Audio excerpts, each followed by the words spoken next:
Sunday suspense, শুধুমাত্র 98.3 মির্চিতে।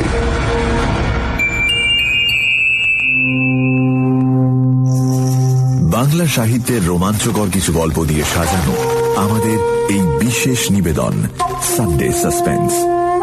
আজ আপনার জন্য সত্যজিৎ রায়ের লেখা প্রফেসর শঙ্কুর অ্যাডভেঞ্চার, নকুরবাবু ও এলডোরাডো। সত্যজিৎ রায় বাংলা চলচ্চিত্র ও বাংলা সাহিত্যে এক বিরাট নাম। তার সৃষ্টি করা প্রফেসর শঙ্কু এক বিস্ময়কর চরিত্র। আত্মভোলা এই বৈজ্ঞানিকটির আবিষ্কারের মধ্যে রয়েছে অ্যানাইহিলিনের মতো যে কোনো কিছুকে নিশ্চিহ্ন করে দেওয়া পিস্তল, মিরাক্যুরেলের মতো মুহূর্তে অসুখ সারিয়ে দেওয়া ওষুধ, বটিকা ইন্ডিকার মতো ক্ষুধা তৃষ্ণা নাশক বড়ি, আরো কত কি। বনযাত্রীর ডায়েরিতে প্রথম আবির্ভাব হয় প্রফেসর শঙ্কুর। আজকের গল্পটি আমরা নিয়েছি আনন্দ পাবলিশার্স থেকে প্রকাশিত শঙ্কু সমগ্র থেকে। গল্পটি প্রথম প্রকাশিত হয় আনন্দবেলা পূজা বার্ষিকী সংখ্যায় 1980 সালে।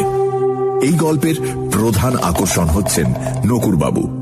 নকুরবাবুর ভবিষ্যৎ দেখতে পাওয়ার আশ্চর্য ক্ষমতার সাথে আমরা মিল খুঁজে পাই মার্ভেল ইউনিভার্সের ডক্টর স্ট্রেঞ্জের। মজার ব্যাপার এই যে ডক্টর স্ট্রেঞ্জের বহু আগে সত্যজিৎ রায় এই চরিত্রটি সৃষ্টি করে গেছেন। গল্প পাঠে ও প্রফেসর শঙ্কুর চরিত্রে দীপ, নকুরবাবুর ভূমিকায় সোমক। গল্পের সূত্রধার আমি মীর। শুরু হচ্ছে নকুরবাবু ও এলডোরাডো।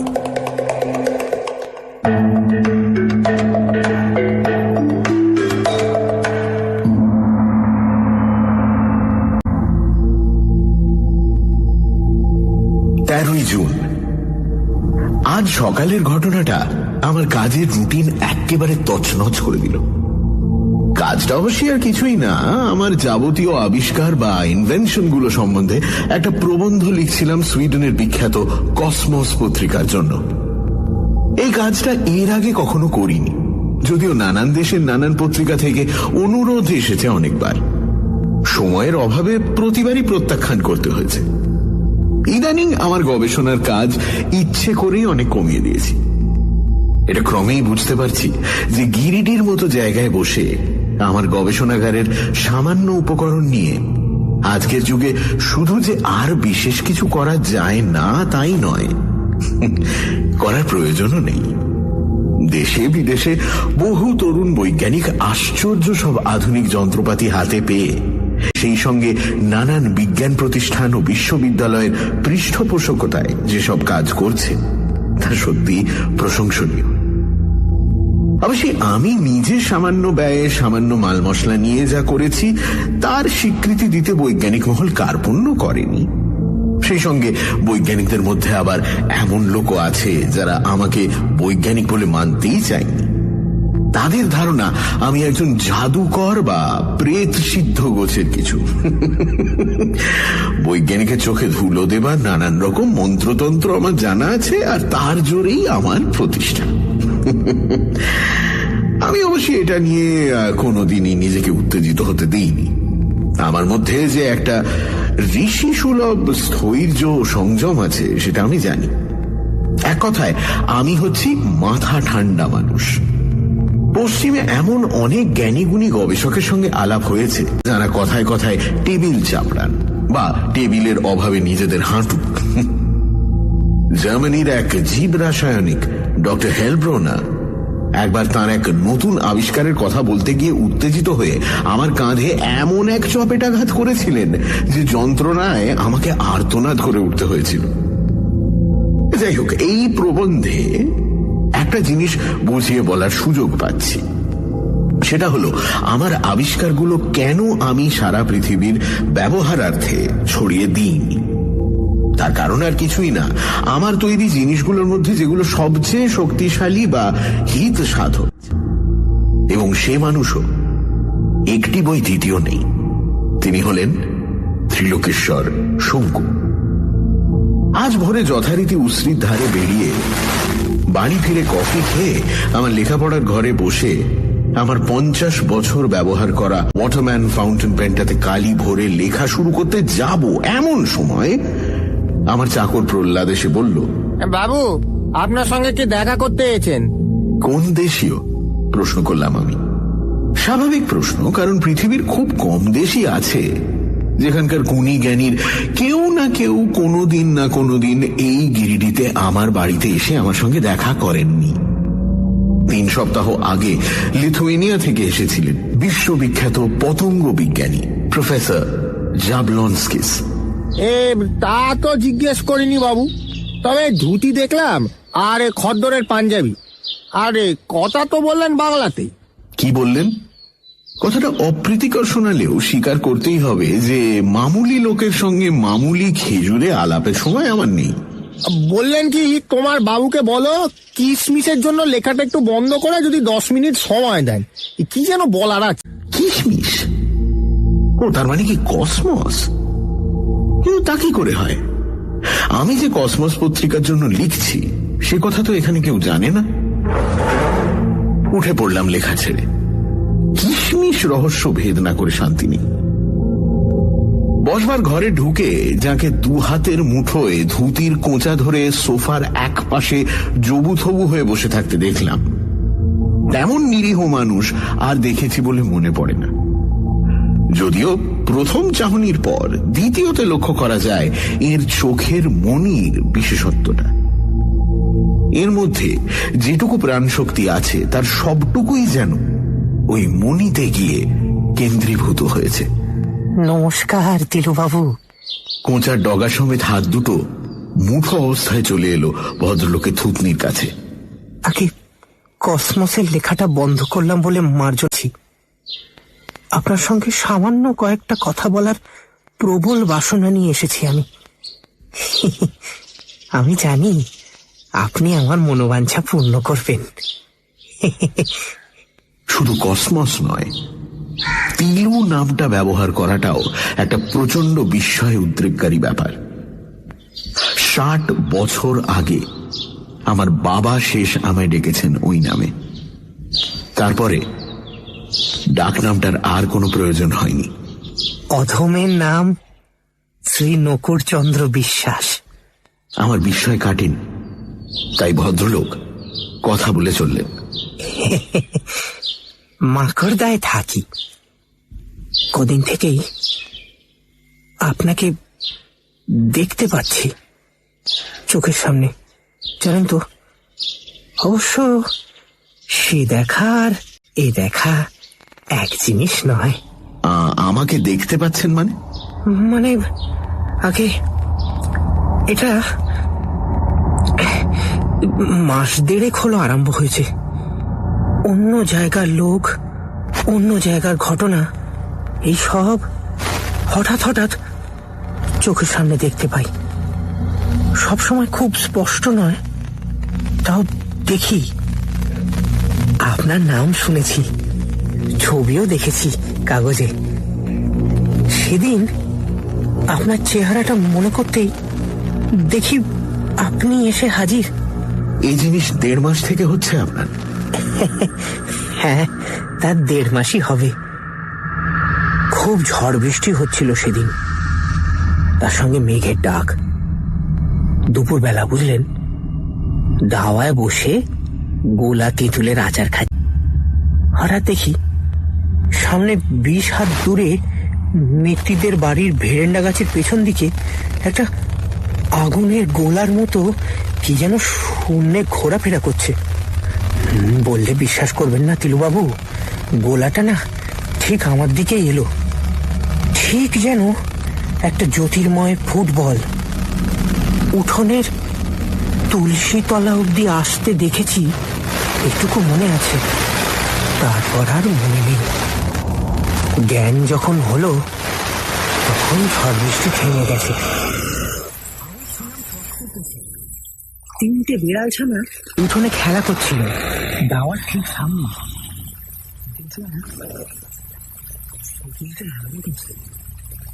অথচ আমার গায়ে সত্যি নেই। বাড়ির পেছনে একটা মাদার গাছ, গাছ বড্ড গাছে পুড়ে ঝাল বাড়ির মনে ছাড়িয়ে কেউ ছিলেন না। ছোট ভাই স্কুলে স্কুলের মাস্টার, বাবা ছিলেন মনে কাছে বাড়ি ঠাকুমা অসুখ, খাটে শুয়েছিলেন পেছন দিকের ঘরে। এ ধরনের বিদ্যুতের কথা শোনা যায়, যেটা ঠিক বলেরই আকার ধরে কিছুক্ষণ শূন্য দিয়ে ভেসে বেরিয়ে হঠাৎ এক্সপ্লোড করে। সে বিদ্যুৎ একটা মানুষের কাছ দিয়ে যাবার ফলে যদি দেখা যায় যে সে মানুষের মধ্যে একটা বিশেষ কোনো পরিবর্তন ঘটে গেছে, তাহলে বলার কিছু নেই। কাছাকাছি বাজ পড়ে কালা কানে শুনেছে, অন্ধ দৃষ্টি ফিরে পেয়েছে, এমন খবরও তো কাগজে পড়েছি। প্রশ্ন হচ্ছে, এই ভদ্রলোকের শক্তির দৌড় কত দূর? প্রশ্নটা করার আগেই উত্তরের খানিকটা আভাস পেয়ে গেলাম। নকুরবাবু হঠাৎ বিড়বিড় করে বলে উঠলেন, 3, 8, 8, 8, 9, 1, 7, 1। দেখলাম তিনি চেয়ে রয়েছেন আমার সামনে টেবিলের ওপর রাখা আমেরিকান সাপ্তাহিক টাইম এর মলাটের দিকে। মলাটে যার ছবি রয়েছে তিনি হলেন মার্কিন ক্রোড়পতি পেট্রাস সার্কিসিয়ান। ছবির দিকে চেয়েই নকুরবাবু বলে চলেছেন, সাহেবের ঘরে একটা সিন্দুক দেখতে পাচ্ছি, খাটের ডান পাশে ক্রসক্লি কোম্পানির তৈরি, ভিতরে টাকা, বান্ডিল দিলে বাবু। নির্ভুল অনুমান। বললাম, মুশকিল হচ্ছে কি জানেন, এগুলোকে তো আর বিশেষ ক্ষমতা বলে ভাবতে পারি না আমি। মানুষ হাসে, কান্দে, হাই তোলে বা নাক ডাকায়, এগুলো কি আর মানুষ বিশেষ ক্ষমতা বলে মনে করে বলুন তো? কিন্তু নিঃশ্বাস প্রশ্বাসের মতোই স্বাভাবিক। আমরা যা করছি সেগুলো কিন্তু বিশেষ ক্ষমতা বলে করছি না। যেমন ধরুন আপনার এই টেবিলটা, ওটার উপর কি রয়েছে বলুন তো? আমি ভদ্রলোকের ইঙ্গিত অনুসরণ করে আমার ঘরের কোণে রাখা কাশ্মীরি টেবিলটার দিকে তাকালাম। টেবিলের ওপর একটা জিনিস রয়েছে যেটা এর আগে কোনোদিন দেখিনি। সেটা একটা পেতলের মূর্তি, যদিও খুব স্পষ্ট নয়। যেন একটা সুন্দর ভাব, একটা স্বচ্ছতা রয়েছে মূর্তিটার মধ্যে। দেখতে দেখতেই মূর্তিটা মিলিয়ে গেল। কি দেখলেন? একটা পেতলের ধ্যানী বুদ্ধ মূর্তি, তবে ঠিক নিরেট নয়। ওই যে বললুম, এখনো ঠিক রপ্ত হয়নি ব্যাপারটা। মূর্তিটা রয়েছে আমাদের উকিল শিবরতন মল্লিকের বাড়ির বৈঠকখানায়। আমি একবার দেখেছিলাম। এখনকার মতো আপনার ওই টেবিলে আছে বলে কল্পনা করলুম, কিন্তু পুরোপুরি এলো না জানেন তো। আর একটু আমি মনে মনে বলছিলাম, আজ পর্যন্ত পৃথিবীর কোনো জাদুকর, একমাত্র চীনে জাদুকর চিচিং ছাড়া, আমাকে হিপনোটাইজ করতে পারেনি। ইনি কিন্তু অনেকটা সমর্থ হয়েছেন। এও একরকম সম্মোহন বই কি। নকুর বিশ্বাসের একাধিক ক্ষমতার মধ্যে এটাও একটা।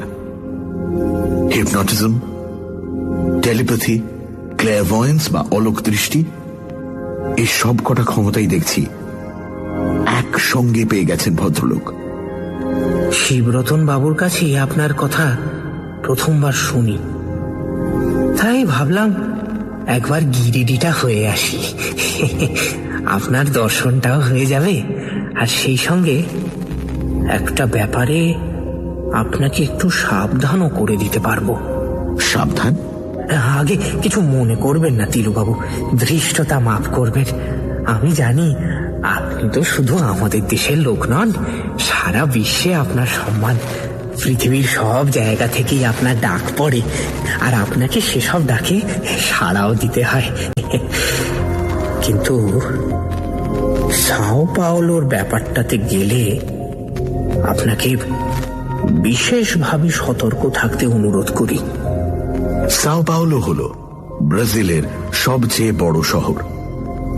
সেখান থেকে এখনো পর্যন্ত কোনো ডাক আসেনি আমার। বললাম, সাও পাওলোতে কি ব্যাপার? আগে সেটা এখনো ঠিক বলতে পারবো না। ব্যাপারটা এখনো ঠিক স্পষ্ট নয় আমার কাছে। সত্যি বলতে কি, সাও পাওলো যে কোথায় তাও আমি জানি না।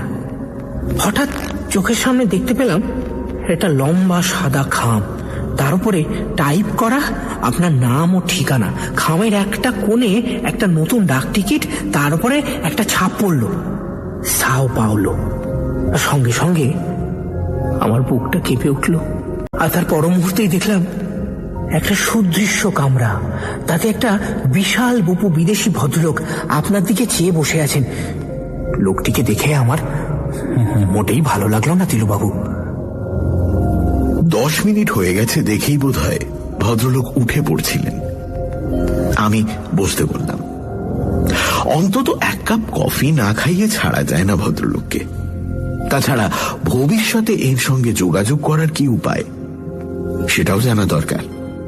ভদ্রলোক রীতিমতো সংকোচের সঙ্গে আধা ওঠা অবস্থা থেকে বসে পড়লেন। বললাম, আপনি উঠেছেন কোথায়?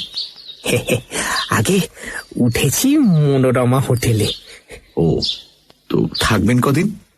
আসলে যে কাজের জন্য আসা, কাজটা তো হয়ে গেল, কাজেই। আচ্ছা, কিন্তু আপনার ঠিকানাটা যে জানা দরকার। ছি ছি ছি ছি ছি ছি, আমার ঠিকানা আপনি চাইছেন? এ তো আমি বিশ্বাসই করতে পারছি না। আমি খুব সাধারণ একটা তিলুবাবু। এবার ভদ্রলোককে একটু কড়া করেই বলতে হলো যে তার বিনয়টা একটু আদিক্ষেতার মতো হয়ে যাচ্ছে। বললাম, আপনি জেনে রাখুন, আপনার সঙ্গে মাত্র 10 মিনিটের পরিচয়ের পর একেবারে যোগাযোগ বিচ্ছিন্ন হয়ে যাওয়াটা যে কোনো বৈজ্ঞানিকের পক্ষেই একটা আফসোসের কারণ হতে পারে। আপনি কেয়ার অফ হরগোপাল বিশ্বাস মাকড়দা দিলেই আমি চিঠি পেয়ে যাব। আমার বাবাকে ওখানে সবাই চেনে। আপনি বিদেশ যাবার সুযোগ পেলে যাবেন? প্রশ্নটা কিছুক্ষণ থেকেই মাথায় ঘুরছিল। সেটার কারণ আর কিছুই নয়, অতিপ্রাকৃত ক্ষমতা ঘটনা সম্পর্কে পশ্চিমে অনেক বৈজ্ঞানিকদের মধ্যে একটা হেসে উড়িয়ে দেওয়ার ভাব লক্ষ্য করেছি। শ্রীমান নকুর বিশ্বাসকে একবার তাদের সামনে নিয়ে ফেলতে পারলে মন্দ হতো না। আমি নিজে অবশ্যই এ সন্দেহবাদীদের দলে নেই। নকুরবাবুর এই ক্ষমতা আমি মোটেই অবজ্ঞা বা অবিশ্বাসের চোখে দেখি না। মানুষের মস্তিষ্ক সম্বন্ধে আমরা এখনো স্পষ্টভাবে কিছুই জানি না। আমার ঠাকুরদা বটুকেশ্বর ছিলেন শ্রুতিধর। একবার শুনলে বা পড়লেই একটা গোটা কাব্য তাঁর মুখস্থ হয়ে যেত। অথচ তিনি পুরো দস্তুর সংসারী লোক ছিলেন। এমন না যে দিনরাত কেবল পড়াশোনা বা ধর্মকর্ম নিয়েই থাকতেন। এটা কি করে সম্ভব হয় সেটা কি পশ্চিমের কোনো বৈজ্ঞানিক সঠিকভাবে বলতে পারে? পারে না, কারণ তারা এখনো মস্তিষ্কের অর্ধেক রহস্য উদ্ঘাটন করতেই পারেনি। কিন্তু আমার প্রশ্ন শুনে নকুরবাবু এমন ভাব করলেন যেন আমি উন্মাদের মতো কিছু বলে ফেলেছি। হ্যাঁ, সে কি? আমি বিদেশ যাব? হ্যাঁ, কি বলছেন তিলুবাবু? আর যদি বা ইচ্ছে থাকতো, আমার মতো লোকের পক্ষে সেটা সম্ভব কি হতো? আমি কি করে বিদেশে? আমি পারবো না তিলুবাবু। বাইরে অনেক বিজ্ঞান প্রতিষ্ঠানই কোনো বিজ্ঞানী সম্মেলনে কাউকে আমন্ত্রণ জানালে তাকে 2টো প্লেনের টিকিট দিয়ে থাকেন এবং সেখানে দুজনে থাকার খরচও বহন করে থাকেন। কেউ কেউ নিয়ে যান স্ত্রীকে, কেউ বা সেক্রেটারিকে। আমি অবশ্য একা গিয়েই থাকি, কিন্তু আপনি যেতে সম্মত হলে। নকুরবাবু একসঙ্গে মাথা নেড়ে জিভ কেটে আমার প্রস্তাবে ঘোর আপত্তি জানিয়ে উঠে পড়লেন। আপনি যে আমার কথাটা ভেবেছেন সেইটাই আমার কাছে অনেক পাওয়া। এর বেশি আর আমি কিছু চাই না। আমার জীবনে আমি এর বেশি কিছু আপনি অনেক বড় মনের মানুষ ছিল বাবু। আমি কিছুটা ঠাট্টা সুরে বললাম, যাই হোক, আপনার দিব্য দৃষ্টিতে কোনোদিন আপনার বিদেশ যাওয়ার সম্ভাবনা দেখতে পান যদি, তাহলে আমাকে জানাবেন কিন্তু। নকুরবাবু যেন আমার রসিকতাটা উপভোগ করেই মৃদু হেসে দুহাতে কোঁচার গোছটা তুলে নিয়ে নমস্কার করে বললেন, আমার প্রণাম রইল। ও হ্যাঁ, নিউটনকে আমার আশীর্বাদ দেবেন। চলি। 21শে জুন। কসমস পত্রিকার জন্য প্রবন্ধটা কাল পাঠিয়ে দিলাম। শ্রীমান নকুরচন্দ্রের আর কোনো পাইনি। সে নিজে না দিলে আর কে দেবে খবর? আমার দিক থেকে খুব বেশি আগ্রহ দেখানোটাও ঠিক নয়, তাই ঠিকানা জানা সত্ত্বেও আমি তাকে চিঠি লিখিনি। অবশ্য ইতিমধ্যে আমার দুই বন্ধু সন্ডার্স ও ক্রোলকে ব্যাপারটা জানিয়ে দিয়েছি। তারা দুজনেই গভীর কৌতূহল প্রকাশ করেছে। ক্রোল বলছে নকুর বিশ্বাসকে ইউরোপে নিয়ে গিয়ে ডেমনস্ট্রেশনের জন্য খরচ সংগ্রহ করতে কোনো অসুবিধে হবে না। এমনকি টেলিভিশন প্রোগ্রাম ইত্যাদির জোরে নকুর বিশ্বাস বেশ কিছুটা টাকা হাতে নিয়ে বিদেশ থেকে দেশে ফিরতে পারেন। আমি জানিয়ে দিয়েছি মাকড়দাবাসীর কাছ থেকে উৎসাহের কোনো ইঙ্গিত পেলেই জানাবো। 24শে জুলাই। গত এক মাসে আমার প্রবন্ধটা সম্পর্কে 177টা চিঠি পেয়েছি পৃথিবীর বিভিন্ন দেশের বৈজ্ঞানিকদের কাছ থেকে। সবই অভিনন্দন সূচক। তার মধ্যে একটি চিঠি হল বিরাট মার্কিন কেমিক্যাল কর্পোরেশনের মালিক সলোমন ব্লুমগার্টনের কাছ থেকে। তিনি জানিয়েছেন যে আমার অন্তত 3টে আবিষ্কারের পেটেন্ট সত্ত্ব তিনি কিনতে রাজি আছেন। তার জন্য তিনি আমাকে $৭৫,০০০ দিতে প্রস্তুত। আবিষ্কার 3টি হল অ্যানাইহিলিন পিস্তল, মিরাকিউরল বড়ি ও অমনিস্কোপ যন্ত্র। যদিও আমি প্রবন্ধে লিখেছিলাম যে এসব জিনিস কারখানায় তৈরি করা যায় না, সে কথাটা ব্লুমগার্টন মানতে রাজি নন। তার ধারণা একজন মানুষ নিজে হাতে যেটা তৈরি করতে পারে, যন্ত্রের সাহায্যে সেটা তৈরি না করতে পারার কোনো যুক্তি থাকতে পারে না। এসব ব্যাপারে চিঠি মারফত তর্ক করা বৃথা। তাই আমি জানিয়ে দিয়েছি যে ব্যক্তিগত আমি পেটেন্ট রাইটস বিক্রি করতে রাজি নই। $৭৫,০০০ আমার লোভ লাগলো না দেখে সাহেবের না জানি কি প্রতিক্রিয়া হয়েছে। 17 অগস্ট। আজ এক অপ্রত্যাশিত চিঠি লিখছেন শ্রী নকুরচন্দ্র বিশ্বাস। চিঠির ভাব ও ভাষা দুই অপ্রত্যাশিত, তাই সেটা তুলে দিচ্ছি। শ্রী ত্রিলোকেশ্বর শঙ্কু মহাশয়ের শ্রীচরণে 100 কোটি প্রণাম পূর্বক নিবেদনমিদম। মহাশয়, অধমকে যে আপনি স্মরণে রাখিয়াছেন সে বিষয়ে অবগত আছি। অবিলম্বে সাও পাওলো হইতে আমন্ত্রণ আপনার হস্তগত হইবে। আপনি সঙ্গত কারণেই উক্ত আমন্ত্রণ প্রত্যাখ্যান করিতে পারেন না। আপনার স্মরণে থাকিবে যে আপনি আমাকে অনুরোধ করিয়াছিলেন আপনার দাসানুদাস সেক্রেটারি রূপে আপনার সহিত বিদেশ গমনের জন্য। তৎকালে সম্মত হই নাই, কিন্তু স্বগৃহে প্রত্যাবর্তনের পর ক্রমে উপলব্ধি করিয়াছি যে সাও পাওলোতে আপনার পার্শ্বে উপস্থিত না থাকিলে আপনার সমূহ বিপদ। আমি গত কয়েক মাস অক্লান্ত পরিশ্রমে পিটম্যান পদ্ধতিতে শর্ট হ্যান্ড বিদ্যায় পারদর্শিতা লাভ করিয়াছি। উপরন্তু এটিকেট সম্পর্কে কতিপয় পুস্তক পাঠ করিয়া পাশ্চাত্য আদব কায়দা কিছুটা আয়ত্ত করিয়াছি। অতএব আপনি আমাকে আপনার অনুচর রূপে সঙ্গে লইবার ব্যাপারে কি স্থির করেন তাহা পত্রপাঠ জানালে বাধিত হইব। আপনি ভারতের তথা বিশ্বের গৌরব। সর্বোপরি আপনি বঙ্গ সন্তান। আপনার দীর্ঘ রোগমুক্ত নিঃসংকট জীবন আমাদের সকলেরই কাম্য। ইতি আপনার সেবক শ্রী নকুর চন্দ্র বিশ্বাস। এখানে প্রশ্ন হচ্ছে, আমার সঙ্গে বাইরে যাবার ব্যাপারে হঠাৎ মত পরিবর্তনের কারণটা যেটা বলেছেন নকুরবাবু, সেটা কি সত্যি, নাকি এর মধ্যেও কোনো গূঢ় অভিসন্ধি আছে? ভদ্রলোক কি আসলে গভীর জলের মাছ? চিঠির ভাব ও ভাষা কি আসলে আদিক্ষেতা? লোকটার মধ্যে সত্যি কতগুলো আশ্চর্য ক্ষমতা আছে বলেই এই প্রশ্নগুলো আসছে। অবশ্যই এখন এই বিষয়ে ভেবে লাভ নেই, আগে নিমন্ত্রণটা আসে কিনা দেখ, তারপর অবস্থা বুঝে ব্যবস্থা। 3 সেপ্টেম্বর নকুরবাবু আবার অবাক করলেন। আমন্ত্রণ এসে গেছে। আরো অবাক হয়েছি এইটা যে এই আমন্ত্রণ সাও পাওলোর বিখ্যাত লেকান্টন ইউনিভার্সিটি একটা 3 দিন ব্যাপী সম্মেলনের আয়োজন করেছিল, যেখানে বক্তৃতা, আলোচনা সভা ইত্যাদি তো হবে। তাছাড়া সম্মেলনের শেষ দিনে আমাকে ডক্টরেট উপাধি কসমোসের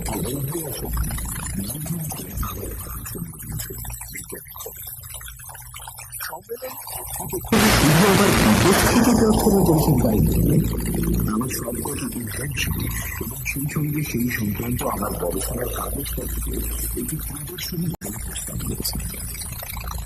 এই ব্যাপারে ব্রাজিলীয় ইউনিভার্সিটির সঙ্গে ভারত সরকার সর্বরকম সহায়তা করতে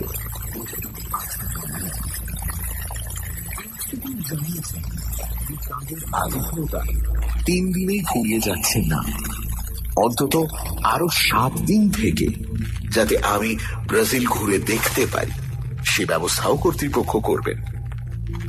দুজনের জন্য থাকার এবং যাতায়াতের খরচ তারা বহন করবে। আমি যাব বলে টেলিগ্রাম করে দিয়েছি এবং এও জানিয়ে দিয়েছি যে আমার সঙ্গে থাকবেন আমার সেক্রেটারি মিস্টার এন.সি. বিশ্বাস। বাঁকুড়াতেও অবশ্যই চিঠি চলে গেছে। কনফারেন্স শুরু হচ্ছে 10ই অক্টোবর। এই 1 মাসের মধ্যে সব ব্যবস্থা করে ফেলতে পারবো বলেই মনে হয়। সব ক্রোলকে খবরটা দিয়ে দিয়েছি। লব্ধ প্রতিষ্ঠিত বৈজ্ঞানিক হিসেবে দুজনেই সাও পাওলোতে আমন্ত্রিত হবেন বলেই আমার বিশ্বাস। তবে নকুরবাবুর খবরটা জানিয়ে দেওয়া দরকার ছিল। তাকে নিয়ে এ যাত্রা বিশেষ মাতামাতি করা যাবে না সেটাও জানিয়ে দিয়েছি। ক্রোল নিজে অতিপ্রাকৃত ব্যাপার নিয়ে যথেষ্ট কৌতূহলী ও ওয়াকিবহাল। হোটেলের ঘরে বসে বিশেষ করে তার জন্য সামান্য ডেমনস্ট্রেশন দিতে নকুরবাবুর নিশ্চয়ই কোনো আপত্তি হবে না। আমার আসন্ন বিপদের কথাটা সত্যি কি মিথ্যে জানি না। আমার মনে মনে একটা সন্দেহ হচ্ছে যে নকুরবাবু নিখরচায় বিদেশ দেখার লোভটা সামলাতে পারেননি। আমি লিখেছি তিনি যেন রওনা হওয়ার অন্তত 3 দিন আগে আমার কাছে চলে আসেন। তার আদব কায়দা দৌড় কতটা সেটা একবার নেওয়া দরকার। ভাষা নিয়ে কোনো সমস্যা নেই, ইংরেজিটা মনে হয় ভদ্রলোক একরকম নিজেই চালিয়ে নিতে পারবেন। আর কোনো বিশেষ অবস্থায় যদি ব্রাজিলের ভাষা পর্তুগিজ বলার প্রয়োজন হয় তার জন্য তো আমি আছি। ভারতবর্ষের ইতিহাসে পর্তুগিজদের ভূমিকার কথা মনে করে আমি 11 বছর বয়সে গিরিডির পর্তুগিজ পাদ্রি ফাদার রিবেলোর কাছ থেকে ভাষাটা শিখে নিয়েছিলাম। সানডে সাসপেন্স শুধুমাত্র 98.3 মির্চিতে। গল্পের পরবর্তী অংশ ব্রেকের পর।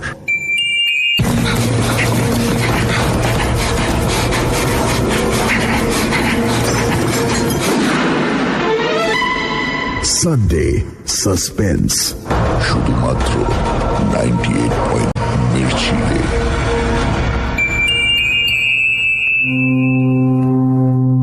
সানডে সাসপেন্সে শুনছেন সত্যজিৎ রায়ের লেখা প্রফেসর শঙ্কুর অ্যাডভেঞ্চার, নকুরবাবু ও এলডোরাডো।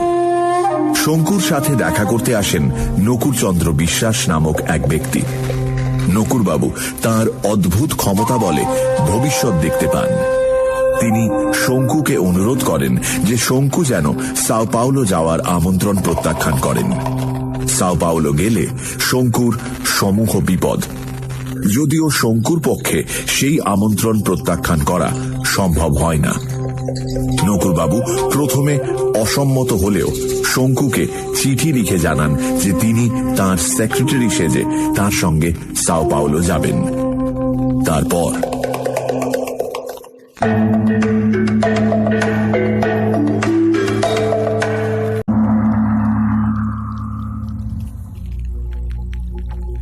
দোসরা অক্টোবর।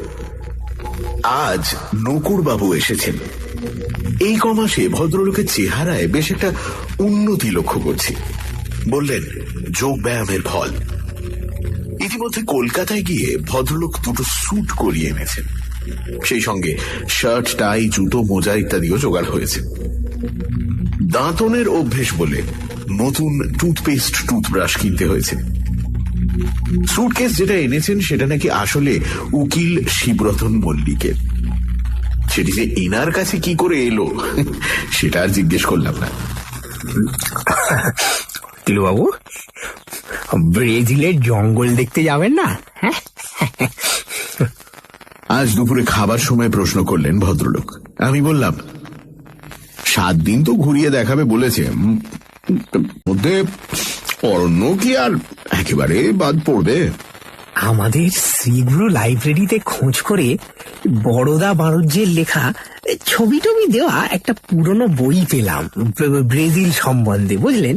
তাতে লিখেছে ওখানকার জঙ্গলের কথা, আর লিখেছে সেই জঙ্গলে নাকি একরকম সাপ আছে যা নাকি লম্বায় আমাদের অজগরের ডবল। ভাবুন একবার। মোট কথা ভদ্রলোক খোশ মেজাজে আছেন। এখনো পর্যন্ত কোনো নতুন ক্ষমতার পরিচয় দেননি। সত্যি বলতে কি সেই প্রসঙ্গ আর উত্থাপনই করেননি। ক্রোল ও সন্ডার্স দুজনেই সাও পাওলো যাচ্ছে বলে লিখেছে। বলা বাহুল্য দুজনেই নকুরবাবুকে দেখার জন্য উদ্গ্রীব হয়ে আছে। 10ই অক্টোবর, সাও পাওলো, রাত 11:30। সঙ্গের প্রথম অধিবেশনে অংশগ্রহণ করে কনফারেন্সের কর্ণধার প্রফেসর রড্রিগেজের বাড়িতে ডিনার খেয়ে আধ ঘন্টা হলো ফিরেছি হোটেলে। শহরের প্রান্তে সমুদ্রের ধারে পৃথিবীর বহু বিখ্যাত হোটেলকে হার মানানো এই গ্র্যান্ড হোটেল। আমন্ত্রিতরা সকলেই এখানে উঠেছেন। আমাকে দেওয়া হয়েছে একটি বিশাল সুসজ্জিত সুইট নাম্বার 777। আমার সেক্রেটারি নকুর বিশ্বাস একই তলায় আছেন 712 নম্বর সিঙ্গল রুমে। এখানকার কর্তৃপক্ষের সঙ্গে ক্রোল ও সন্ডার্স গিয়েছিল এয়ারপোর্টে আমাকে রিসিভ করতে। সেখানেই নকুরবাবুর সঙ্গে ওদের আলাপ করিয়ে দিই। ক্রোলের সঙ্গে পরিচয় হতেই নকুরবাবু জার্মান ভদ্রলোকটির দিকে কয়েক মুহূর্ত চেয়ে থেকে বললেন, Alps, Bavarian Alps, 1932. You and 2 young men climbing, then sleeping, then very bad. Crawl দেখি মুখ হাঁ করে সম্মোহিতের মতো চেয়ে আছে নকুরবাবুর দিকে। তারপর আর থাকতে না পেরে জার্মান ভাষাতেই চেঁচিয়ে উঠল, আমার পা হড়কে গিয়েছিল, আমাকে বাঁচাতে গিয়ে হারমানো কাল দুজনেরই প্রাণ যায়। কথাটা বাংলায় অনুবাদ করে দিতে নকুরবাবুও বাংলায় বললেন, দৃশ্যটা ভেসে উঠল আমার চোখের সামনে। আমি বলতে চাইনি, বড় মর্মান্তিক ঘটনা ওর জীবনের, বড় মর্মান্তিক। বলা বাহুল্য ক্রোলকে আমার আর নিজের মুখে কিছু বলতে হয়নি। আমি জানি সন্ডার্স এই ধরনের ক্ষমতা সম্পর্কে বেশ খানিকটা সন্দেহ পোষণ করে। সে প্রথমে কোনো মন্তব্য করেনি। এয়ারপোর্ট থেকে ফেরার পথে গাড়িতে আমার পাশে একবার শুধু জিজ্ঞেস করল, শঙ্কু, ক্রোলের যুবা বয়সের ঘটনাটা তুমি জানতে? আমি মাথা নেড়ে না বললাম। এরপর আর এ নিয়ে কোনো কথা হয়নি। আজ ডিনারে প্রফেসর রড্রিগেজের সেক্রেটারি মিস্টার লোবোর সঙ্গে আলাপ হল। এখানকার অনেকেরই গায়ের রং যাকে বলে উজ্জ্বল শ্যামবর্ণ, আর চোখের মণি এবং মাথার চুল কালো। মিস্টার লোবো এর ব্যতিক্রম, বেশ চালাক চতুর ভদ্রলোক, ইংরেজিটাও মোটামুটি ভালো জানেন। ঘণ্টা খানেক আলাপেই আমাদের সঙ্গে বেশ মিশে গেছেন। তাকে বললাম যে আমাদের খুব ইচ্ছে কনফারেন্সের পর ব্রাজিলের জঙ্গলের কিছুটা অংশ ঘুরে দেখা। অফকোর্স, নিশ্চয়ই নিশ্চয়ই, বললেন মিস্টার লোবো। যদিও বলার ঢঙে কোথায় যেন একটা কৃত্রিমতার আভাস পেলাম। আসলে এরা হয়তো চাইছেন অতিথিদের ব্রাজিলের আধুনিক সভ্যতার নিদর্শনগুলি দেখাতে। আজ আলোচনা সভায় আমি ইংরেজিতে বক্তৃতা করেছিলাম। আমার সেক্রেটারি সে বক্তৃতার সম্পূর্ণটাই শর্ট হ্যান্ডে লিখে রেখেছেন। আমি জানি আজকের দিনে টেপ রেকর্ডারের সাহায্যে বক্তৃতা তুলে রাখাটাই সবচেয়ে সহজ ও নির্ভরযোগ্য উপায়, কিন্তু নকুড় বাবু এত কষ্ট করে পেটম্যান শিখে এসেছেন, তাই মনে হলো তাকে সেটার সদ্ব্যবহার করতে দেওয়াটাই ভালো। আমার আবিষ্কার ও সেই সংক্রান্ত গবেষণার কাগজপত্রের প্রদর্শনীও আজই খুলল। যেসব জিনিস এতকাল গিরিডিতে লোকচক্ষুর অন্তরালে আমার আলমারির মধ্যে পড়েছিল, সেগুলো হঠাৎ আজ পৃথিবীর বিপরীত গোলার্ধে ব্রাজিলের শহরে প্রকাশ্য প্রদর্শন দেখতে কেমন যেন অদ্ভুত লাগছিল। সত্যি বলতে কি, একটু যে ভয়ও করছিল না তা নয়, যদিও ব্রাজিল সরকার সংরক্ষণের ব্যবস্থা করেছেন ভালোই। প্রদর্শনীর দরজার বাইরে এবং রটান্টন ইউনিভার্সিটির ফটকে সশস্ত্র পুলিশ, কাজেই ভয়ের কোনো কারণ নেই। 12 অক্টোবর সকাল 6:30। গতকাল বেশ কয়েকটা উল্লেখযোগ্য ঘটনা ঘটে গেল। কাল লাঞ্চের পর আমি আমার 2 বিদেশি বন্ধু ও সেক্রেটারি সমেত শহর দেখতে বেরিয়েছিলাম। কিছু কেনাকাটা সেরে বিকেলে হোটেলে ফিরে নকুড়বাবু তার ঘরে চলে গেলেন। এটা লক্ষ্য করছি যে ঠিক যতটুকু সময় আমার সঙ্গে না থাকলে নয়, তার 1 মিনিটও বেশি থাকেন না ভদ্রলোক। ক্রোল আর সন্ডার্স আমার ঘরে বসে কফি খেয়ে যে যার ঘরে চলে গেল। কথা হলো স্নান করে 1 ঘন্টার মধ্যে হোটেলের লবিতে জমায়েত হয়ে একসঙ্গে যাব এখানকার এক সঙ্গীতানুষ্ঠানে। ব্রাজিলের কফির তুলনা নেই, তাই আমি নিজের জন্য সবে আর 1 পেয়ালা ঢেলেছি এমন সময় টেলিফোনটা বেজে উঠল। হ্যালো বলাতে উল্টো দিক থেকে বাজঘাই গলায় প্রশ্ন এলো, Hello, is that Professor Shanko? আমি জানালাম আমি সেই ব্যক্তি। Okay, this is Solomon Bloomgarten. নামটা মনে পড়ে গেল। ইনি গিরিডিতে চিঠি লিখে আমার 3টে আবিষ্কারের পেটেন্ট সত্ত্ব কেনার প্রস্তাব দিয়েছিলেন। আমাকে চিনতে পেরেছো প্রফেসর শ্যাঙ্কো? বিলক্ষণ। একবার আসতে পারি? আমি এই হোটেলের লবিতে তোমাকে ফোন করছি। আমার মুশকিল হচ্ছে কি, এইসব অবস্থায় সরাসরি কিছুতেই না বলতে পারি না, যদিও জানি এর সঙ্গে কথা বলে কোনো লাভ নেই। অগত্যা ভদ্রলোককে আসতেই বলতে হলো।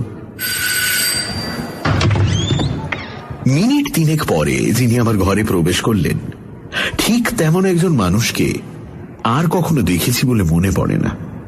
ভাগ্যে 3য় ব্যক্তি কেউ নেই ঘরে, থাকলে সব দিক দিয়েই প্রমাণ সাইজের প্রায় 1.5 এই মানুষটির পাশে আমার মতো একজন মিনি মানুষকে দেখে তিনি কখনোই হাসি সংবরণ করতে পারতেন না। দাঁড়ানো অবস্থায় এনার মুখের দিকে চেয়ে কথা বলা আমার পক্ষে প্রায় অসম্ভব, তাই করমর্দনের ঠেলা কোনো মতে সামলে বললাম, বসুন মিস্টার ব্লুমগার্টন। কল মি সল। চোখের সামনে থেকে পাহাড় সরে গেল।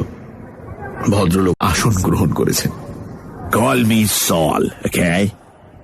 And I'll call you Shank, if you don't mind. Sol and Shank, Solomon ও শঙ্কু। এই চট সৌহার্দ্যের প্রয়োজন কি জানি না, তবে এটা জানি যে এই ধরনের প্রস্তাবে হ্যাঁ বলা ছাড়া গতি নেই। বললাম, বলো সল, কি করতে পারি তোমার জন্য? I told you before, তোমাকে চিঠিতেই বলেছি, সেম প্রপোজাল আবার তোমাকে করতে এসেছে। আজ তোমার এক্সিবিশন দেখতে গিয়েছিলাম। You don't mind, Shank, তোমার এইসব আশ্চর্য আবিষ্কার, these wonderful experiments and inventions that you have, বিশ্বের কাছে secret রেখে, you're acting like what do you say in your language, Satbar. দানবটি মানুষটি বসে পড়াতে আমার স্বাভাবিক মনের জোর অনেকটা ফিরে এসেছে। বললাম, তুমি কি মানব কল্যাণের জন্য এতই ব্যগ্র? আমার তো মনে হয় তুমি আবিষ্কারগুলোর ব্যবসার দিকটাই দেখছো, তাই নয় কি? মুহূর্তের জন্য সলোমন ব্লুমগার্টনের লোমশ ভুরু দুটো নিচে নেমে এসে চোখ দুটোকে প্রায় ঢেকে ফেলে আবার তখনই যথাস্থানে ফিরে গেল। Shank, I'm a businessman. তাই ব্যবসার দিকটা I gotta see. Don't be surprised, okay? কিন্তু আমি তোমাকে ডিপ্রাইভ করব না।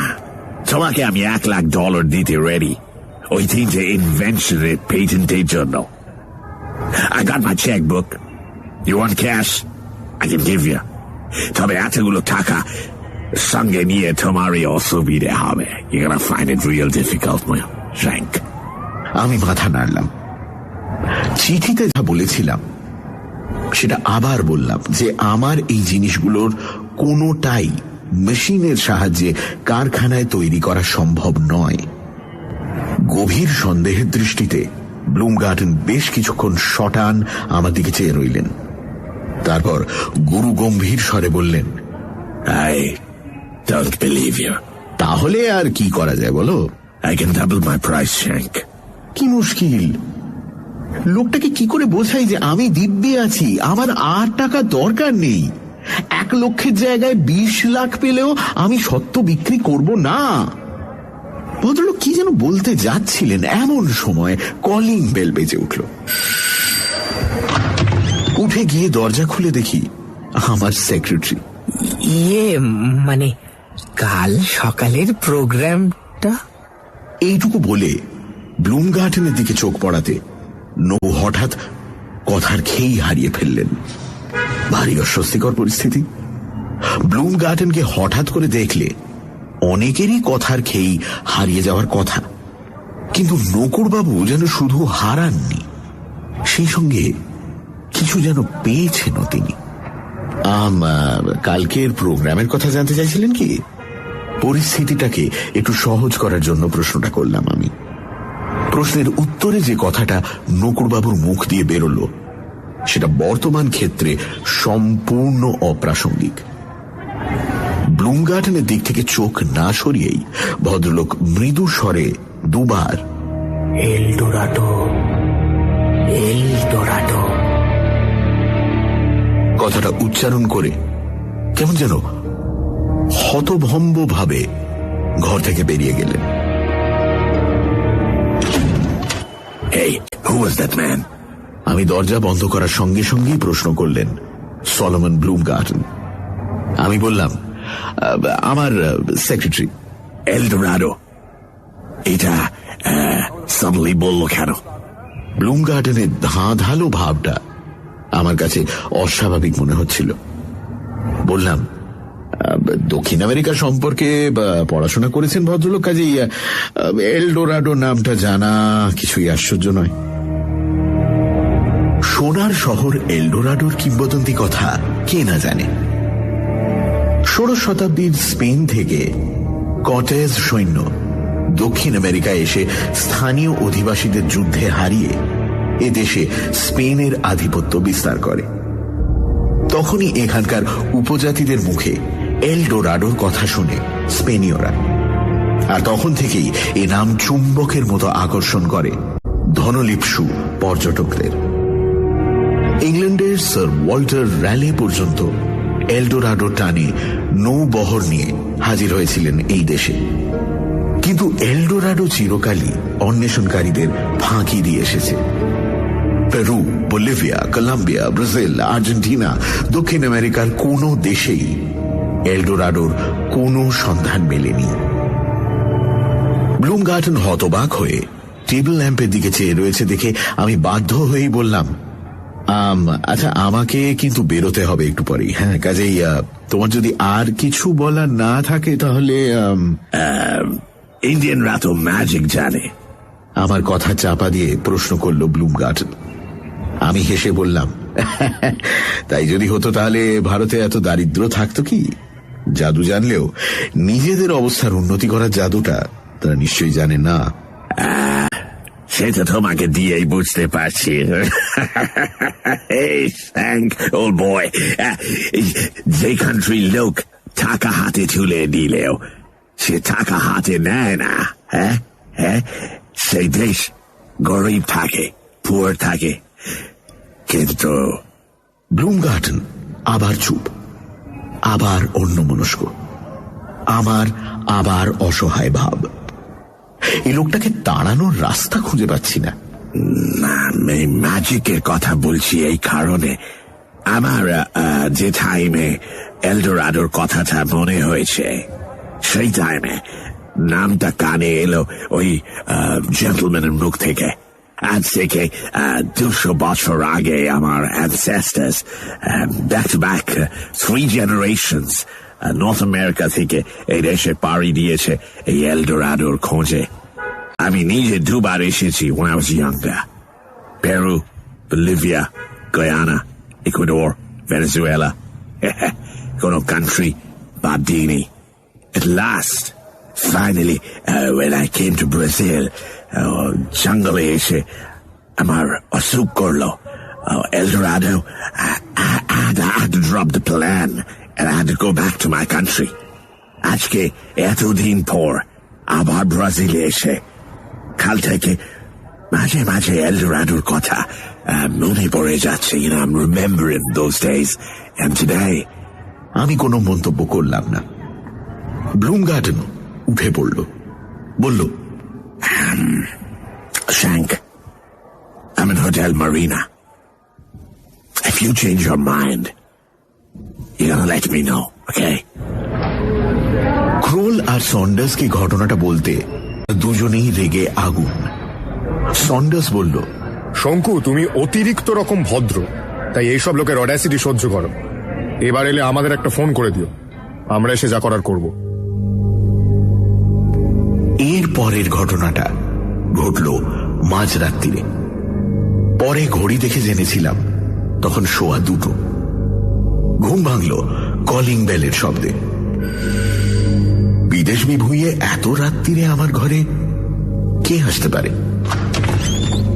দরজা খুলে দেখি শ্রীমান নকুর বিশ্বাস। ফ্যাকাশে মুখ, ত্রস্ত ভাব। অপরাধ নেবেন না তিলুবাবু, কিন্তু না এসে পারলাম না। ভদ্রলোকের চেহারাটা ভালো লাগছিল না, তাই বললাম, আপনি আগে বসুন তো, বসুন, তারপর কথা হবে। সোফায় বসেই নকুরবাবু বললেন, কপি হয়ে গেল। কপি? কিসের কপি? এত রাত্রিরে এসব কি বলতে এসেছেন ভদ্রলোক? যন্ত্রটার নাম জানি না, তবে চোখের সামনে দেখতে পেলাম একটা বাক্সের মতো জিনিস, ভেতরে আলো জ্বলছে, উপরে একটা কাগজ পুড়ে দেওয়া হলো যন্ত্রে, তারপর একটা হাতল ঘোরাতেই কাগজের লেখা অন্য একটা কাগজে হুবহু নকল হয়ে বেরিয়ে এলো। শুনে মনে হলো ভদ্রলোক জেরক্স ডুপ্লিকেটিং যন্ত্রের কথা বলছেন। কি কাগজ ছাপা হলো? প্রশ্ন করলাম আমি। নকুরবাবু দ্রুত নিঃশ্বাস পড়ছে, একটা আতঙ্কের ভাব দেখা দিয়েছে মুখে। কি ছাপা হলো? আবার জিজ্ঞেস করলাম। নকুরবাবু এবার মুখ তুলে চাইলেন আমার দিকে, সংশয় আকুল দৃষ্টি। আপনার আবিষ্কারের সব ফর্মুলা? চাপা গলায় দৃষ্টি বিস্ফারিত করে বললেন নকুরবাবু। আমি না হেসে পারলাম না। আপনি এই বলতে এসেছেন আমায় এত রাত্রিরে? আমার ফর্মুলা প্রদর্শনীর ঘর থেকে বেরোবে কি করে? সে তো কেন? হ্যাঁ, ব্যাংক থেকে টাকা চুরি হয় না, দলিল চুরি হয় না? আর ইনি যে ঘরের লোক, ঘরের লোককে পুলিশই বা আটকাবে কেন? ঘরের লোক? ঘরের লোক তিলুবাবু, মিস্টার লোবো। আমার মনে হলো ভয়ঙ্কর আবল তাবল বকছেন নকুড়বাবু। বললাম, এসব কি আপনি স্বপ্নে দেখেছেন? স্বপ্ন নয়, স্বপ্ন নয়, চোখের সামনে জল জ্যান্ত দেখতে পেলাম এই 10 মিনিট আগে। হাতে টর্চ নিয়ে ঢুকলেন মিস্টার লোবো, নিজে চাবি দিয়ে প্রদর্শনীর ঘরের দরজা খুললেন। প্রহরী চুপ করে দাঁড়িয়ে দেখছে। লোবো সোজা চলে গেলেন একটা বিশেষ টেবিলের দিকে, যেটার কাছে ঢাকনা তলায় আপনার খাতাপত্র রাখা রয়েছে। ঢাকনা তুলে 2টো খাতা বের করলেন মিস্টার লোবো। তারপর অন্য দরজা দিয়ে বেরিয়ে গিয়ে প্যাসেজের মধ্যে দিয়ে গিয়ে সিঁড়ি দিয়ে উঠে ওপরের তলার একটা অফিস ঘরে ঢুকে গেলেন। সেইখানে রয়েছে এই যন্ত্র। কি নাম এই যন্ত্রে তিলুবাবু? কি নাম? জেরক্স। যথাসম্ভব শান্ত স্বরে বললাম আমি। কেন যেন নকুড়বাবুর কথাটা আর অবিশ্বাস করতে পারছি না। কিন্তু মিস্টার লোবো, আপনার ঘুমের ব্যাঘাত করার জন্য আমি অত্যন্ত লজ্জিত তিলুবাবু, কিন্তু খবরটা আপনাকে না দিয়ে পারলাম না। অবশ্য আমি যখন রয়েছি তখন আপনার যাতে ক্ষতি না হয় তার জন্য আমি যথাসাধ্য চেষ্টা করব। যেটা ঘটতে যাচ্ছে সেটা আগে থাকতে জানতে পারলে একটা মস্ত সুবিধে হয়, তাই না?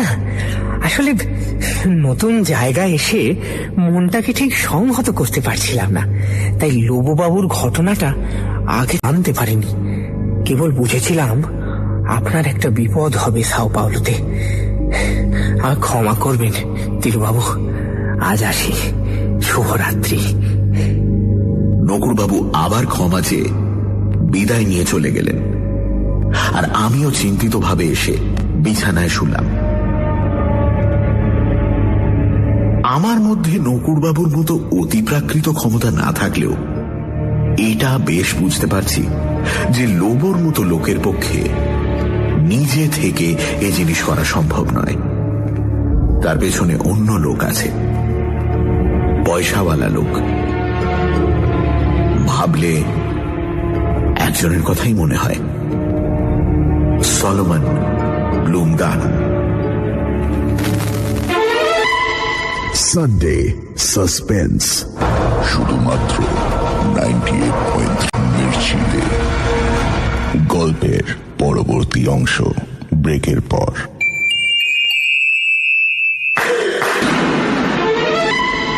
সানডে সাসপেন্স, শুধুমাত্র 98.3 মির্চিতে।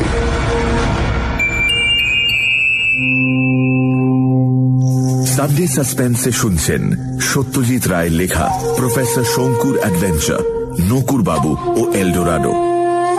প্রফেসর শঙ্কু ও নকুড়বাবু এসে পৌঁছন ব্রাজিলের সাও পাওলো শহরে। একজন আমেরিকান ব্যবসায়ী সলোমন ব্লুমগার্টেন শঙ্কুর থেকে তার আবিষ্কারের পেটেন্ট কিনতে চান এবং প্রচুর টাকা অফার করেন। শঙ্কু যদিও সেই প্রস্তাবে রাজি হন না।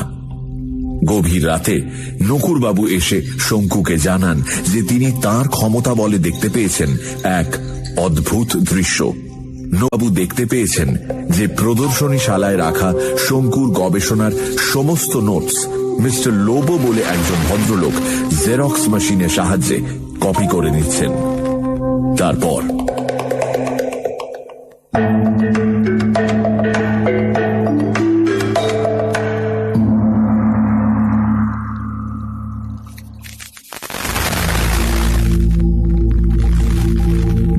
অক্টোবর রাত 11:15। আজ রটান্টন ইউনিভার্সিটি থেকে আমাকে ডক্টরেট দেওয়া হল। মনোজ্ঞ অনুষ্ঠান। প্রফেসর রড্রিগেজকে নিয়ে 4 জন বিভিন্ন দেশের বৈজ্ঞানিকের আন্তরিকতাপূর্ণ ভাষণ ও সবশেষে আমার ধন্যবাদ জ্ঞাপন। সব মিলিয়ে মনটা ভারী প্রসন্ন হয়ে উঠেছিল। আজ ডিনারে আমার 2 বন্ধু ও রড্রিগেজের উপরোধে জীবনে প্রথমবার এক চুমুক শ্যাম্পেন পান করলাম। এটাও একটা ঘটনা ঘটে। কাল নকুড়বাবুর মুখে মিস্টার লোবোর বিষয় শুনে মনটা পিছিয়ে গিয়েছিল। আজ ভদ্রলোকের অমায়িক ব্যবহারে মনে হচ্ছে নকুলবাবু হয়তো এবার একটু ভুল করেছেন। প্রদর্শনীতে ভুলে দেখে এসেছি যে আমার কাগজপত্র ঠিক যেমন ছিল তেমনই আছে। হোটেলে ফিরতে ফিরতে হলো 11টা। ঢুকেই একটা দৃশ্য দেখে একেবারে হকচকিয়ে যেতে হলো। হোটেলের লবিতে চতুর্দিকে বসার জন্য সোফা ছড়ানো আছে। তারই একটাই দেখি এক পাশে বিশাল বহু ফলন বেল গাঁথনি ও অন্য পাশে একটি অচেনা বিদেশি ভদ্রলোক নিয়ে বসে আছেন।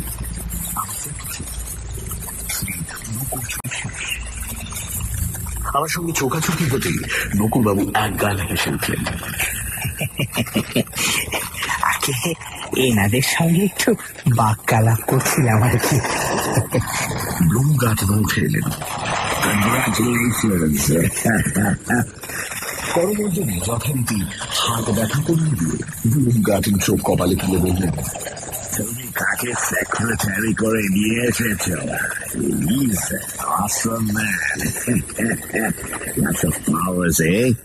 আমার চোখের দিকে আমার সব কিছু বলে দিচ্ছে। দুজনের মধ্যে মোলাকাতটা কিভাবে হলো সেটা ভাবছি। তবে কি নকুলবাবু দিয়ে দিলেন, আমার বন্ধু গোবিন্দবক্সী ছেলে কানাইলালকে একটা পোস্টার লিখে পোস্ট করার জন্য এই কাউন্টারে দিতে গিয়ে দেখে এনারা পাশে দাঁড়িয়ে আছেন। এগিয়ে এসে আলোক করবে, বললেন কাল আমার মুখে এলডোরাডো নাম শুনে ওর কৌতূহল হচ্ছে। আমি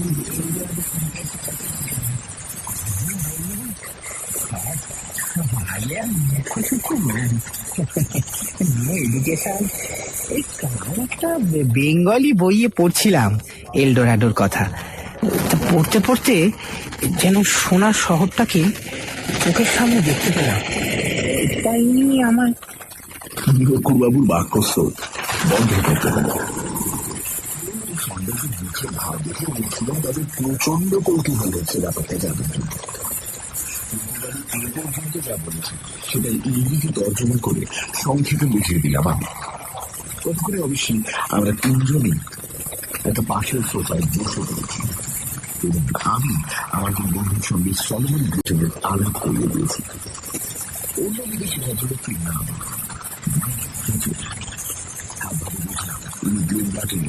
বডিগার্ড বা ধামা ধামা।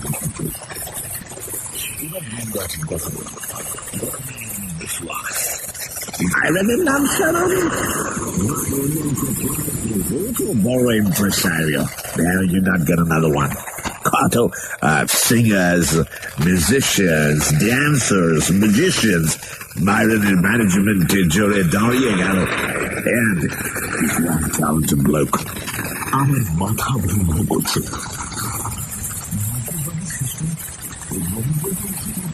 ক্ষমতা দেখুন নাম চিনবে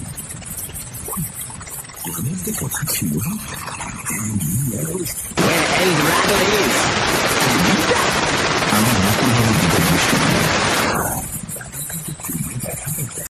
বললাম আমি সাহিত্য বলেছি কোথায় আপনি জানেন? যেটুকু আমি জানি আমি সেইটুকুই বলেছি। কাজ আমার আশা নেই। হাত জোর করে বললেন মুকুল বিশ্বাস। বলেছি ব্রাজিলেই আছে এলডোরাডো। আমরা যেখানে আছি তার একটু পশ্চিমে একটি পাহাড়ের ঘেরা উপত্যকা ঠিক পিছনে একটা গভীর জঙ্গল। সেই জঙ্গলের মধ্যে এই শহর কথা মানুষের বলতেন কেউ নেই সেখানে, বড় শহর। তবে রোদ পড়লে এখনো সোনা ঝলমল করে। সোনার তরুণ, সোনার পিরানো, যেখানে সেখানে সোনার স্তম্ভ, বাড়ির দরজা জানলা সব সোনার। সোনা তো নষ্ট হয় না, তাই সে সোনার কোনো সোনাই আছে। লোকজন যা ছিল হাজার বছর আগে সব ধরতে গেছে। খুব বর্ষা হয়, তারপরে জঙ্গলে একটা দুটো পোকা দেখা যায়। সেই পোকা থেকে লোক বাবু খুব সহজেই পরপর চোখের সামনে বয়স্কত ছবির মতো দেখতে পেলাম। ক্রোল ও সন্ডাসের জন্য এই অংশটুকু ইংরেজিতে অনুবাদ করে দিয়ে ব্লুমগার্ডেনকে আমি বললাম, তুমি তো তাহলে এলডোরাডো শুরু করো, এবার অভিযান কার্য শুরু করো। আমার কথা দোকানে আমাদের আমার কথায় তুমি মুখে যে সমস্যার ভাবটা দেখা দিল, যে কোনো দুঃখের জন্য মানুষের সঞ্চয় করতে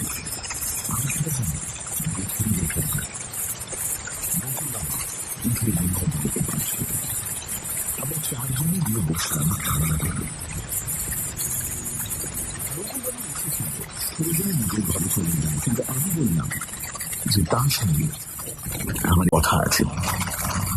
দুই সাহেব বন্ধুর কাছে বাংলা বলার জন্য ক্ষমা চেয়ে দিয়ে মুকুলবাবুকে বললাম, দেখুন আমি আপনার ভালো খাবার বলছি, আপনার মধ্যে যে ক্ষমতাটা আছে যার কাছে এভাবে প্রকাশ করবেন না। আপনার অভিজ্ঞতা কম, আমি হয়তো লোক চিনি না, কিন্তু এটা বলে দিচ্ছি যে এই ব্লুম গার্ডেনের খপ্পরে পড়লে আপনার সর্বনাশ। আপনাকে অনুরোধ করছি, আমাকে না জানিয়ে ফস করে কিছু একটা করে বসবেন না।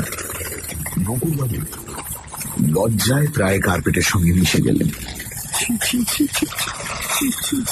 আমি কি করলাম? আমাকে মাফ করবেন টিলুবাবু, আমার সত্যি অপরাধ হয়েছে। আসলে বিদেশ টিদেশে তো আসেনি কখনো, মফস্বলের মানুষ, তাই হয়তো মাথাটা একটু ঘুরে গিয়ে থাকবে।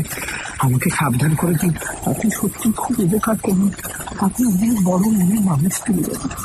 নকুলবাবু ভদ্রলোক চলে যাওয়ার পর ক্রুল তার পাইপে টান দিয়ে এক ভর ধোঁয়া ছেড়ে বলল, এলডোরাডো যদি সত্যিই থেকে থাকে তাহলে সেটা আমাদের একবার দেখে আসা উচিত নয় কি? আমি বলেছি সন্ডার্স এই ব্যাপারে ঘোর সন্দেহবাদী। সে ধমকে সুরে বলল, দেখো হে জার্মান পণ্ডিত, 300 বছর ধরে সোনার স্বপ্ন দেখা অজস্র লোক দক্ষিণ আমেরিকা চষে বেরিয়েও এলডোরাডোর সন্ধান পায়নি। আর এই ভদ্রলোকের এই কটা কথায় তুমি মেতে উঠলে? ওই অতিকায় ইহুদি যদি এসব কথায় বিশ্বাস করে জঙ্গলে গিয়ে জ্যাগুয়ারের শিকার হতে চান তাতে আমার কোনো আপত্তি নেই, কিন্তু আমি এর মধ্যে নেই। আমাদের যা প্ল্যান হয়েছে তার অ্যাকচুয়াল এদিক ওদিক হয় এটা আমি চাই না, এবং আমার বিশ্বাস শঙ্কু এ বিষয়ে আমার সঙ্গে একমত। কি শঙ্কু? আমি মাথা নেড়ে সন্ডার্সের কথায় সায় দিলাম। আমাদের প্ল্যান হলো আমরা কাল সকালে ব্রেকফাস্টের পর প্লেনে করে চলে যাব উত্তরে, ব্রাজিলের রাজধানী ব্রাসিলিয়া শহরে। সেখানে একদিন থেকে ছোট প্লেন ধরে আমরা চলে যাব জিম্বু ন্যাশনাল পার্কের উত্তর প্রান্তে পোস্টো ডিয়াউরাম শহরে। তারপর বাকি অংশ নদীপথে। জিম্বু নদী ধরে নৌকো করে আমরা যাব পোরোরি গ্রামে। পোরোরিতে ব্রাজিলের এক আদিম উপজাতি চুকাহামাইদের কিছু লোক এখনো রয়েছে, যারা এই সেদিন পর্যন্ত ছিল প্রস্তর যুগের মানুষ। ব্রাজিলিয়া থেকেই আমাদের সঙ্গে থাকবেন একজন বিশেষজ্ঞ, যাকে এখানকার ভাষায় বলা হয় সেরতানিস্তা। কথাটার মানে হল অরণ্য অভিজ্ঞ। সেরতানিস্তারা উপজাতিদের সঙ্গে বন্ধুত্ব স্থাপনে অগ্রণী। তাদের ভাষা থেকে আরম্ভ করে সবকিছুই এরা খুব ভালোভাবে জানে। পোরোরি ছেড়ে আরো খানিকটা পথ উত্তরে গিয়ে ভন মার্তিউস জলপ্রপাত দেখে আবার ব্রাজিলিয়া ফিরে এসে সেখান থেকে প্লেন ধরে যে যার দেশে ফিরব। দিন 7 মধ্যে পুরো সফর হয়ে যাওয়া উচিত। তবে ব্রাজিল সরকার বলেছেন প্রয়োজনে আতিথেয়তার মেয়াদ 3 দিন পর্যন্ত বাড়িয়ে দিতে প্রস্তুত আছেন তাঁরা। 11:30 বাজে, তাই ক্রোল ও সন্ডার্স উঠে পড়ল। ক্রোল যে আমাদের দুজনের সঙ্গে একমত নয় সেটা সে যাবার আগে জানিয়ে দিয়ে গেল, দরজার মুখটাতে দাঁড়িয়ে। আমার অবাক লাগছে শঙ্কু যে তুমি তোমার এত কাছের লোককে চিনতে পারছো না। তোমার এই সেক্রেটারিটির চোখের দৃষ্টি আলাদা। হোটেলের লবিতে বসে যখন সে এলডোরাডোর ডেসক্রিপশন দিচ্ছিল তখন আমি ওর চোখ থেকে চোখ ফেরাতে পারছিলাম না। সন্ডার্স কথাটা শুনে আমার দিকে চেয়ে চোখ টিপে হাতে গেলাস ধরার মুদ্রা করে বুঝিয়ে দিল যে কুলের পেটে আজ পার্টিতে শ্যাম্পেনটা একটু বেশি পড়েছে। 12টা বেজে গেছে। শহর নিস্তব্ধ। শুয়ে পড়ি। 13ই অক্টোবর, হোটেল ক্যাপিটাল, ব্রাজিলিয়া, দুপুর 2:30। আমরা ঘণ্টাখানেক হলো এসে পৌঁছেছি। আমরা মানে আমার 3 বন্ধু ও মিস্টার লোবো। লোবো পুরো সফরটাই আমাদের সঙ্গে থাকবেন। আমি অন্তত এক মুহূর্তের জন্যও সৌজন্যের কোনো অভাব লক্ষ্য করিনি ভদ্রলোকের ব্যবহারে। এখানে নকুরবাবুর কথাটা স্বভাবতই এসে পড়ে, যদিও কোনো প্রসঙ্গের দরকার ছিল না। সোজা বাংলায় বলতে গেলে ভদ্রলোক আমাকে লেঙ্গি মেরেছেন, এবং সেটা যে টাকার লোভেও, সে বিষয়ে আমি নিঃসন্দেহ। সাও পাওলোতে আমার রুম বয় সকালের কফির সঙ্গে একটা চিঠি এনে দিল। বাংলা চিঠি, আর হস্তাক্ষর আমার চেনা। আগেরটার তুলনায় বলতেই হয় এটার ভাষা অপেক্ষাকৃত সহজ। এই হলো চিঠি। প্রিয় তিলুবাবু, অধমের অপরাধ লইবেন না। নগদ $5,000 লোভ সম্বরণ করা সম্ভবপর হইল না। আমার পিতামহী আজ 4 বৎসর যাবৎ এক দুরারোগ্য ব্যাধিতে শয্যাশায়ী। আমি 8.5 বৎসর বয়সে আমার মাতৃদেবীকে হারাই। তখন হইতে আমি আমার পিতামহীর দ্বারাই লালিত। শুনিয়াছি এদেশে এই রোগের এক আশ্চর্য নূতন ঔষধ বাহির হইয়াছে। ওই ঔষধের মূল্য অনেক। ব্লুমগার্টেন সাহেবের বদান্যতায় এই মহার্ঘ ঔষধ কিনিয়া দেশে ফিরিবার সৌভাগ্য হইবে আমার। আজ সকালেই আমরা ব্লুমগার্টেন মহাশয়ের ব্যক্তিগত হেলিকপ্টার বিমানে রওনা হইতেছি। আমাদের লক্ষ্য সাও পাওলোর 350 মাইল উত্তর পশ্চিমে একটি অরণ্য অঞ্চল। এই অরণ্যের মধ্যেই এল ডোরাডো অবস্থিত। আমার সাহায্য ব্যতীত ব্লুমগার্টেন মহোদয় কোনো ক্রমেই এল ডোরাডো পৌঁছিতে পারিবেন না। তাহার প্রতি অনুকম্পা বশত আমি নির্দেশ দিতে সম্মত হয়েছি। আমার কার্য সমাধা হইলেই আমি আপনাদের সহিত মিলিত হইব। আপনাদের যাত্রাপথ আমার জানা আছে। ঈশ্বর আপনাদিগের মঙ্গল করুন। আমি যদি ঈশ্বরের কৃপায় আপনার কোনরূপ সাহায্য করিতে পারি, তবে নিজেকে কৃতার্থ জ্ঞান করিব। ইতি আপনার দাসানুদাস সেবক শ্রী নকুরচন্দ্র বিশ্বাস। হোটেলের রিসেপশনে খোঁজ নিয়ে জেনেছিলাম নকুরবাবু সত্যিই বেরিয়ে গেছেন ভোর 6টায়। জনৈক বিশাল বপু ভদ্রলোক তার সঙ্গে ছিলেন কি? Yes sir. আমার চেয়েও বেশি বিরক্ত হয়েছে সন্ডার্স, এবং সেটা শুধু নকুরবাবুর উপর নয়, আমার উপরেও। শোনো শঙ্কু, তোমার আমার মতো লোকের এই ভৌতিক, অলৌকিক, প্রেতলৌকিক ব্যাপারগুলো থেকে যত দূরে থাকা যায় ততই ভালো। ননসেন্স। ক্রোল কিন্তু ব্যাপারটা শুনে বেশ মুষড়ে পড়েছে, এবং সেটা অন্য কারণে। সে বলল, তোমার লোক যখন বলছে আমাদের আবার মিট করবে, তখন বোঝাই যাচ্ছে যে এল ডোরাডো আমাদের গন্তব্যস্থল থেকে খুব বেশি দূরে নেই। সেক্ষেত্রে আমরাও যে কেন সেখানে যেতে পারি না, সেটাই তো আমি বুঝতে পারছি না। আমি আর সন্ডার্স ক্রোলের এই অভিযোগ কানে তুললাম না। ব্রাজিলিয়া ব্রাজিলের রাজধানী হলেও সাও পাওলোর সঙ্গে কোনো তুলনা চলে না। আমরা হোটেলে পৌঁছানোর প্রায় সঙ্গে সঙ্গেই আমাদের দলে যে সেরতানিস্তা বা অরণ্য অভিজ্ঞ ভদ্রলোকটি যাবেন, নাম হাইটার, তার সঙ্গে আলাপ হলো। বয়স বেশি না হলেও চেহারায় একটা অভিজ্ঞতার ছাপ রয়েছে। তার উপর ঠান্ডা মেজাজ ও স্নিগ্ধ ব্যবহার দেখে মনে হলো উপজাতিদের সঙ্গে যোগ স্থাপনের জন্য ইনি আদর্শ ব্যক্তি।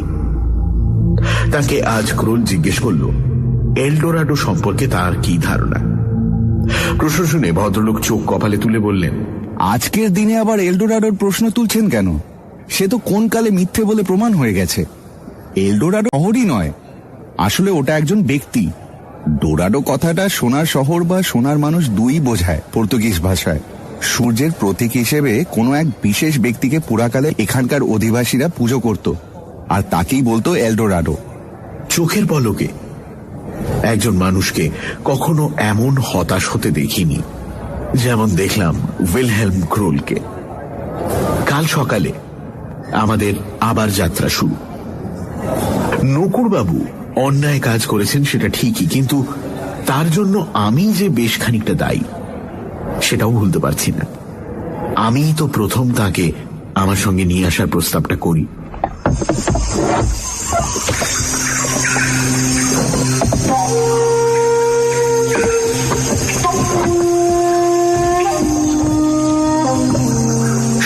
অক্টোবর বিকেল 4:30।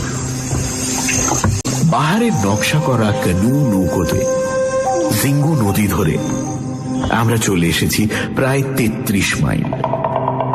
আমরা 5 জন, অর্থাৎ আমি, ক্রোল, সন্ডার্স, লোবো আর হাইটার ছাড়া রয়েছে 2 জন নৌকোবাহী দক্ষিণ আমেরিকান ইন্ডিয়ান। আরো 2 জন নৌকোবাহী সহ আরেকটি ক্যানুতে চলেছে আমাদের মালপত্র, রসদ ইত্যাদি। এখন আমরা নদীর ধারে একটা অপেক্ষাকৃত পরিষ্কার জায়গা বেছে সেখানে তাঁবু ফেলেছি। তাঁবুর কাছেই 3টি গাছে 2টি হ্যামক বাঁধা রয়েছে। সন্ডার্স ও ক্রোল তার একটি দখল করে তাতে শুয়ে তর্ক জুড়ে দিয়েছে ব্রাজিলের বিখ্যাত অ্যানাকন্ডা সাপ নিয়ে। সে তো আমি বুঝলাম জার্মান পণ্ডিত, কিন্তু অ্যানাকন্ডা দেখা কি সহজ ব্যাপার? ব্রাজিলের এত বড় জঙ্গল, তার মধ্যে আমরা এখন কোথায় আছি সেইখানে আর কি করে আসবে? You have to find an anaconda is there. আমি নিজে। না, তুমি দুম করে একটা কথা বললেই তো হয় না। কি আশ্চর্য, মানে তুমি বলবে আর দুম করে এখানে অ্যানাকন্ডা সাপ এসে হাজির হবে? আরে আশ্চর্য! এই অ্যানাকন্ডা যে সময় সময় বিশাল আকার ধারণ করে সেটা অনেক পর্যটকের বিবরণ থেকেই জানা যায়। ক্রোলের মতে 30 হাত পর্যন্ত লম্বা হওয়া কিছুই আশ্চর্য নয়। সন্ডার্স সেটা বিশ্বাস করতে রাজি নয়। এখানে বলে রাখি যে আমাদের 3 জনের কেউই চিড়িয়াখানার বাইরে অ্যানাকন্ডা দেখিনি। এই যাত্রায় আমাদের ভাগ্যে অ্যানাকন্ডা সাক্ষাৎ পাওয়া আছে কি না জানি না। না থাকলেও আমার অন্তত তাতে আফসোস নেই।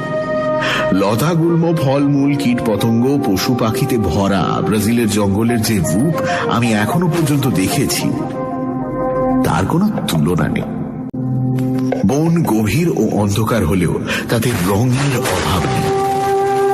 প্রায় চোখে পড়ে ল্যান্টানা ফুলের ঝোপ, হরেক রঙের প্রজাপতি আর চোখ ঝলসানো সব কাকাতুয়া শ্রেণীর প্রাণী।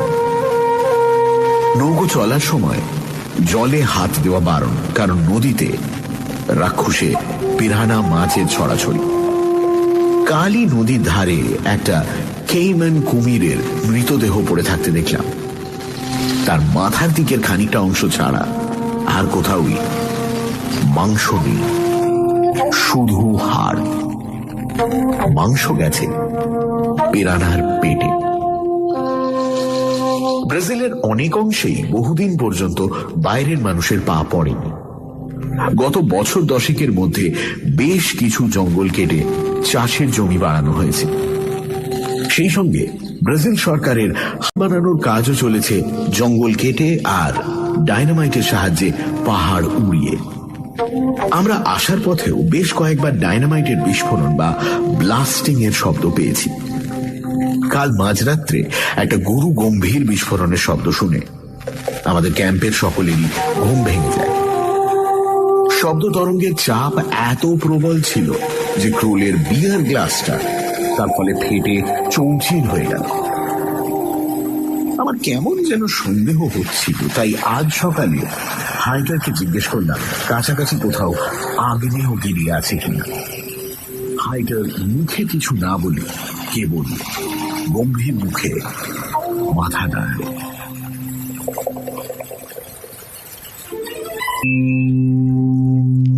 সানডে সাসপেন্সে শুনছেন সত্যজিৎ রায়ের লেখা প্রফেসর শঙ্কুর অ্যাডভেঞ্চার নকুরবাবু ও এলডো। নকুরবাবু তাঁর আশ্চর্য ক্ষমতার সাহায্যে ব্যবসায়ী সলোমন ব্লুমগার্টেনকে কথা দেন যে তিনি তাকে সোনার শহর এলডোরাডোর সন্ধান দেবেন। শঙ্কু এতে যার পর নাই বিরক্ত হন এবং নকুরবাবুকে সাবধান করে দেন। নকুরবাবু যদিও পরের দিন সকালে ব্লুমগার্টেনের সঙ্গে এলডোরাডোর খোঁজে বেরিয়ে যান। শঙ্কুরা বেরিয়ে পড়েন ব্রাজিলের বিখ্যাত রেইন ফরেস্ট ঘুরে দেখতে। তারপর 17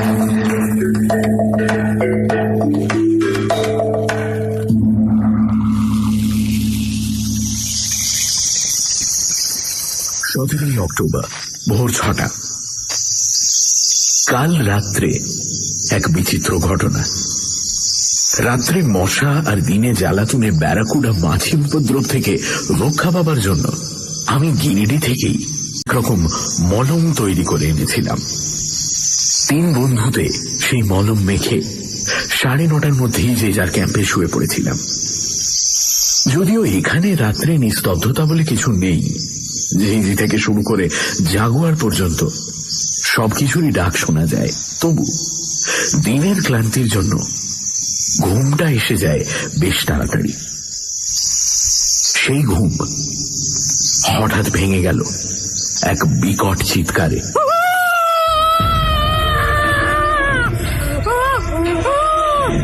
আমিও সন্ডার্স হন্তদন্ত হয়ে আমাদের তাঁবু থেকে বেরিয়ে এসে দেখি ক্রোলও তার তাঁবু থেকে বেরিয়ে এসেছে এবং তৃতীয় তাঁবু থেকে হাইটার। কিন্তু মিস্টার লোবো কোথায়?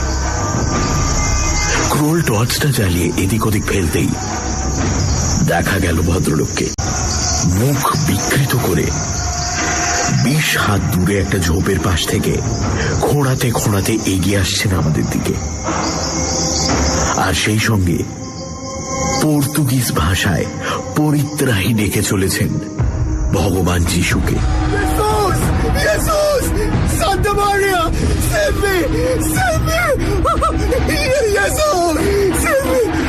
আমার পায়ে কামড় দিয়েছে, আমার পায়ে কামড় দিয়েছে, আমি আর নেই, আমি আর নেই। সন্ডার্সের বুকের উপর ঝাঁপিয়ে পড়ে বললেন মিস্টার লোবো, কামড়টা মাকড়সার এবং সেটা ডান পায়ের পাতা ঠিক ওপরে। লোবো গিয়েছিলেন একটা ঝোপের ধারে ছোট কাজ সারতে। হাতে সোনার ঘড়ির ব্যান্ডটা নাকি এমনিতেই একটু আলগা ছিল, সেটা খুলে মাটিতে পড়ে যায়। টর্চ জ্বালিয়ে এদিক ওদিক খুঁজতে গিয়ে মাকড়সার গর্তে পা পড়ে।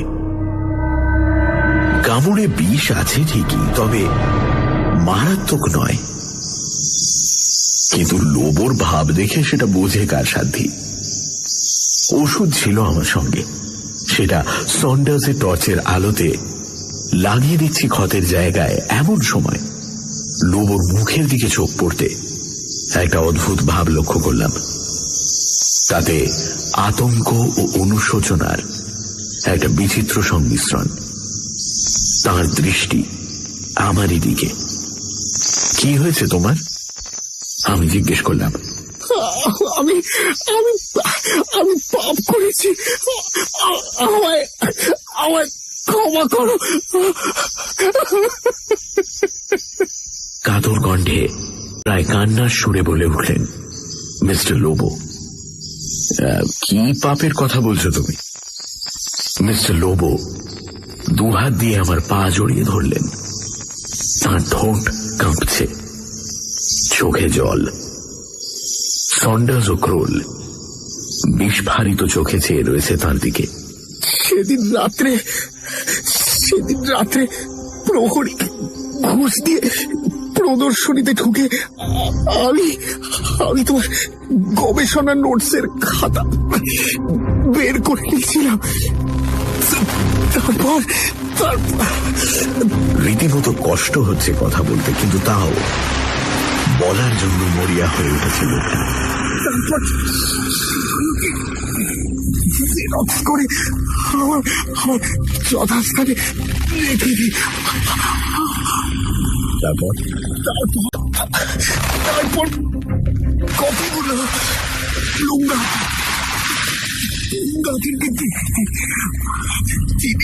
তিনি আমায় টাকা, অনেক টাকা। ঠিক আছে, আর বলতে হবে না। কথাটা বলে অনেক হালকা লাগছে, অনেকটা। এবার I can die in peace. নিশ্চিন্তে মরতে পারবো। মিস্টার লোবো, আপনি মরবেন না। শুকনো গলায় বলল সন্দাস। এই মাকড়সার কামড়ে ঘা হয়, মৃত্যু হয় না। মিস্টার লুইয়ের ঘা আমার ওষুধের শুকনো ঠিকই, কিন্তু তিনি আমার যে ক্ষতিটা করবেন সেটাও জরুরি।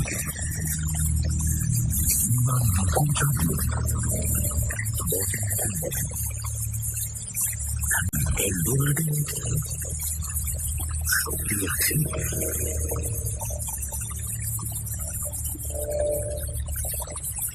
অক্টোবর রাত 10টা, হোটেল ক্যাপিটাল, ব্রাজিলিয়া। আমাদের ব্রাজিল সফরে অপ্রত্যাশিত অবিস্মরণীয় পরিসমাপ্তির কথাটা এই বেলা চিঠি কিন্তু কেমন সকালে জানতে এসেছি।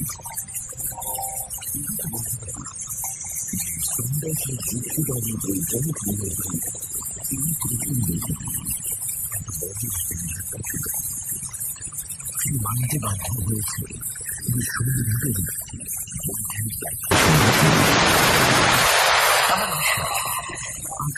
ফল ভালোই হবে। এইবার ঘটনায় আসে। গতকাল সকালে ব্যান্ডেজ বা বুকে সঙ্গে নিয়ে আমরা ক্যানুতে করে বেরিয়ে পড়লাম চুকা হাওয়াই উপজাতিদের বাসস্থান পরিণীর উদ্দেশ্যে।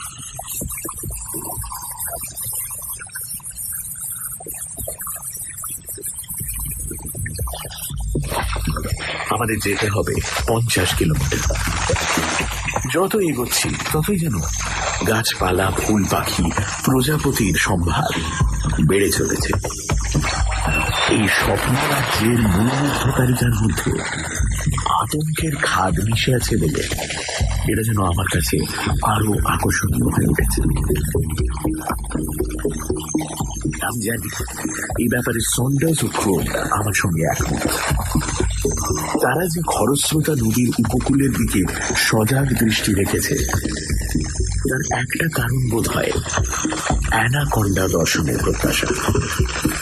এখনো পর্যন্ত সে আশা পূরণ হবার কোন লক্ষণ দেখছি না। মাইলখানিক যাবার পর আমাদের নৌকো থামাতে হতো। নদীর ধারে 3 জন লোক এসে দাঁড়িয়েছে। তারা হাইডারের দিকে হাত তুলে তার দৃষ্টি আকর্ষণ করে অচেনা ভাষায় কি যেন বলছে।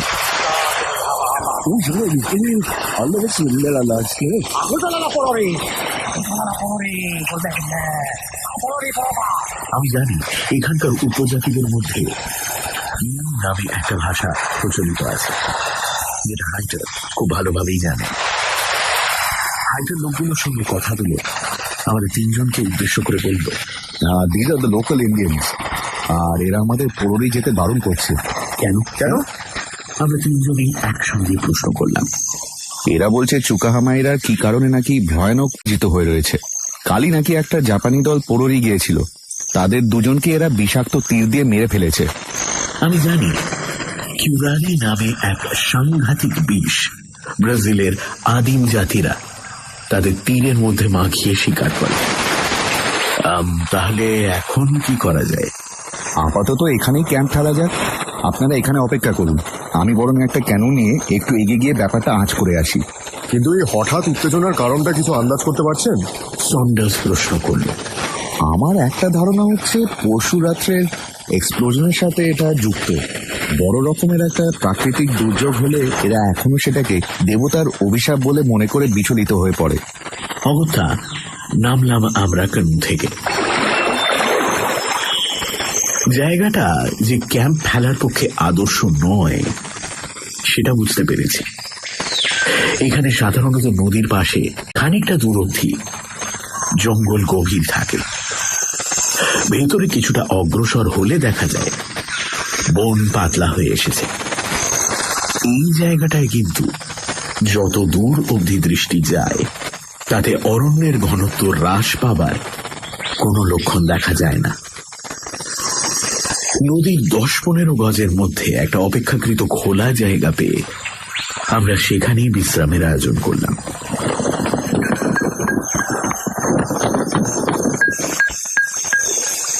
কতক্ষণের অপেক্ষা জানি না, তাই তাঁবুও খাটিয়ে ফেলা হলো। বিশেষ করে লোবোর জন্য। সে ভালোর দিকে যাচ্ছে জেনেও মিনিটে মিনিটে যিশু ও মেরি মাতাকে স্মরণ করছে। হয়তো সেটা এই কারণেই যে সে অনুমান করেছে আমরা শহরে ফিরে গিয়েই তার বিরুদ্ধে অভিযোগ পেশ করব।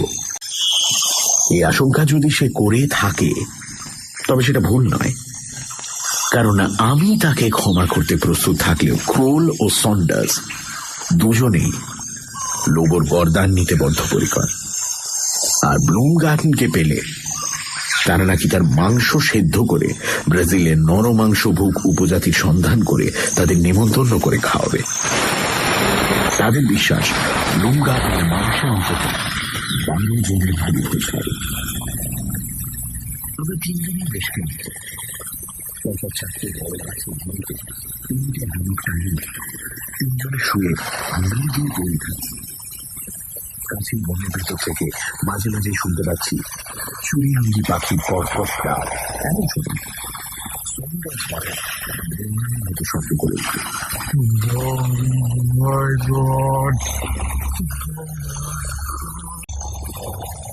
আর সেই সঙ্গে আমাদের নৌকোর 2 জন মাঝি একসঙ্গে তারস্বরে চিৎকার করে। এই গোমেনীয় চিৎকারের কারণ যে একই সেটা বুঝতে আমার ও ক্রোলের 3 সেকেন্ডের বেশি সময় লাগে। আমাদের থেকে 10-12 গজ দূরে একটা দীর্ঘাকার গাছের উপর দিকে একটা ডাল বেয়ে যেন আমাদেরই লক্ষ্য করে নেমে আসছে একটা সাপ। যেমন সাপের বর্ণনা পুরাণ বা রূপকথার বাইরে কোথাও পড়েছি বলে মনে করেন। সাপের নাম জানি, হয়তো স্বাভাবিক অবস্থায় থাকলে বিস্ময়ের তাড়নায় নামটা আপনা থেকেই মুখ থেকে বেরিয়ে আসতো, কিন্তু এখন দেখলাম গলা দিয়ে আওয়াজ বেরোনোর কোনো প্রশ্নই ওঠে না। আতঙ্কের সঙ্গে একটা ঝিম ধরা ভাব, যেটা পরে ক্রোল ও সন্ডার্সকে জিজ্ঞেস করে জেনে তাদেরও হয়েছিল। ব্রাজিলের এই অতিকায় ময়াল মাটি থেকে প্রায় 20 হাত উঁচু ডাল থেকে যখন মাটি ছুঁই ছুঁই অবস্থাতে পৌঁছেছে তখন তার আরো অর্ধেক নামতে বাকি। তার মানে এর দৈর্ঘ্য 60 ফুটের কম নয়, আর প্রস্থ এমন যে মানুষ 2 হাতে বের পাবেন। আমি এই অবস্থাতেও বুঝতে চেষ্টা করছি আমার মনের ভাবের মধ্যে কতটা বিস্ময় আর কতটা আতঙ্ক।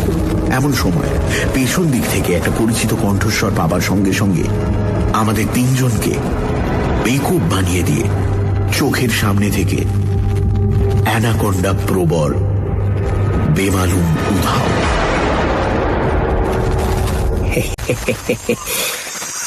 আপনাদের আশ মিটেছে তো?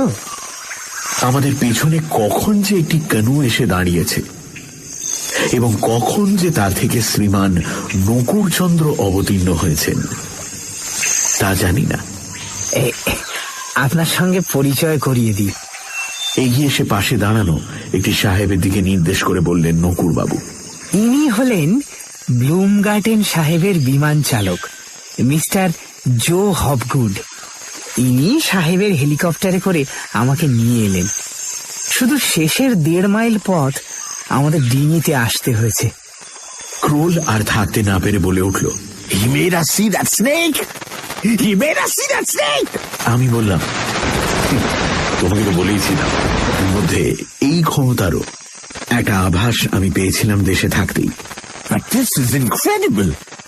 নকুর বাবু লাল বললেন, ছি ছি ছি ছি তিলু বাবু, আপনি দয়া করে এদের বুঝিয়ে দিন যে এতে আমার নিজের কৃতিত্ব কিছুই নেই। এ সবই হলো যিনি আমায় চালাচ্ছেন তারই খেলা। কিন্তু এলডোরাডো? সে তো দেখিয়ে দিয়েছি সাহেবকে হেলিকপ্টার থেকেই। যেমন সাপ দেখালাম সেইভাবেই দেখিয়েছি। বড়দা বাণিজ্যের বইতে কিছু ছবি ছিল মদন পালের আঁকা। সাপের ছবি, এলডোরাডোর ছবি, সবই ছিল। বাজে ছবি মশাই। সোনার শহরের বাড়িগুলো দেখতে করেছে টোল খাওয়া টোপরের মতো, তাও সিধে নয়, একটু টেরচা। সাহেবও সেই ছবির মতো শহরই দেখলে আর দেখে বললে, এলডোরাডো ব্রেথ টেকিং। তারপর তারপর আর কি, জঙ্গলের মধ্যে শহর, সেখানে হেলিকপ্টার নামবে কি করে? তা নামলুম জঙ্গলের এই দিকটায়। সাহেব 2 বন্দুকধারী নিয়ে ঢুকে পড়লেন, আর আমি চলে এলুম আমার কথা মতো আপনাদের মিট করব বলে। আমি জানি আপনারা কি ভাবছেন, হবগুড সাহেব হঠাৎ আমাকে আনতে রাজি হলেন কেন? এই তো ব্লুমগার্টেন সাহেবের সঙ্গে চুক্তি ছিল, উনি এলডোরাডো চাক্ষুষ দেখলেই আমার হাতে তুলে দেবেন নগদ $5,000। আমি ওই হবগুডকে বলে রেখেছিলাম ওকে আমি 2.5 দেব, যদিও আমাকে পৌঁছে দেয় আপনাদের কাছে। দেখুন তো কিরম কথা রেখেছেন সাহেব, মনটা কিরম দরাজ, একবার ভেবে দেখুন। মানে আমি একবার বললাম, আর ও হ্যাঁ, এলডোরাডো দেখা গেলে ব্লুমগার্টেন সাহেব এটাও কথা দিয়েছিলেন তিনি আপনার গবেষণার কাগজপত্রের কপি ফেরত দেবেন। দাঁড়ান, এই যে সেই কাগজ। নকুরবাবু তার কোটের পকেট থেকে রাবার ব্যান্ডে বাঁধা 1 তাড়া কাগজ বের করে আমার হাতে তুলে দিলেন। আমি এত বুঝমান যে মুখ দিয়ে কোনো কথাই বেরোল না। এর পরের প্রশ্নটা ক্রোলি করল, কিন্তু ব্লুমগার্টেন যখন দেখবে এলডোরাডো নেই, তখন কি হবে? প্রশ্নটা শুনে নকুরবাবুর অট্টহাসিতে আশেপাশের গাছ থেকে খানতিনেক ম্যাকাও উড়ে পালিয়ে গেল।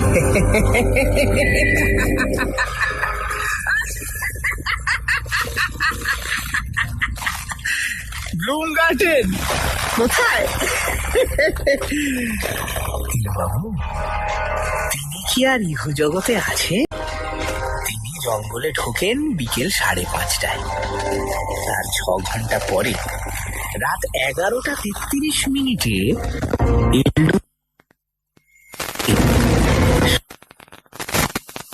একটি গোটা জঙ্গল একেবারে নিশ্চিহ্ন হয়ে গেছে।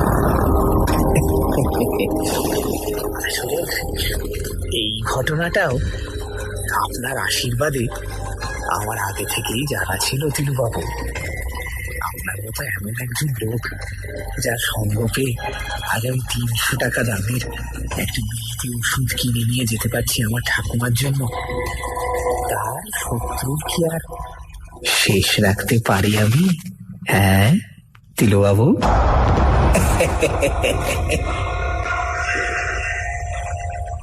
ব্রাজিলিয়ায় এসেই দেখেছি খবরের কাগজের প্রথম পৃষ্ঠায় জুড়ে রয়েছে কুইয়াবা সান্তেরাম হাইওয়ে 30 কিলোমিটার পশ্চিমে একটি গভীর অরণ্যে আনুমানিক 20 লক্ষ টন ওজনের একটি উল্কাপাতের খবর। সৌভাগ্যক্রমে এই অঞ্চলে কোনো মানুষের বাস ছিল না। জীবজন্তু, গাছপালা ইত্যাদি যা ছিল তা সবই নিশ্চিহ্ন হয়ে গেছে।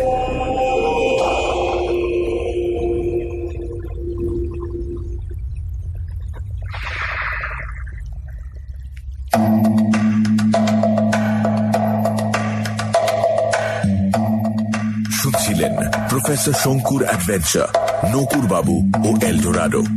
রচনা সত্যজিৎ রায়, গল্প পাঠে ও প্রফেসর শঙ্কুর চরিত্রে দীপ, নকুরচন্দ্র বিশ্বাসের ভূমিকায় সমক, সলোমন ব্লুমগার্টেন, ক্রোল ও গল্পের সূত্রধার আমি মীর, প্রহ্লাদ মিস্টার লোবো ও সন্ডার্সের ভূমিকায় অগ্নি, হাইটার ও অন্যান্য কিছু চরিত্রে রিচার্ড, আবহ সঙ্গীত এবং স্পেশাল এফেক্টসে রিচার্ড, শব্দগ্রহণ এবং পরিচালনায় Agni, social media publicity design Patri, Altamas, Godhuli ও অগ্নি। 98.3 মির্চির তরফ থেকে আন্তরিক ধন্যবাদ শ্রী সন্দীপ রায়কে আমাদের এই বিশেষ উদ্যোগে আমাদের পাশে থাকার জন্য। শেষ হল সত্যজিৎ রায়ের লেখা প্রফেসর শঙ্কুর অ্যাডভেঞ্চার, নকুরবাবু ও এলডোরাডো। আগামী সপ্তাহে আরো একটি রোমাঞ্চকর গল্প নিয়ে হাজির হবে সানডে সাসপেন্স। मोदी सरकार गरीब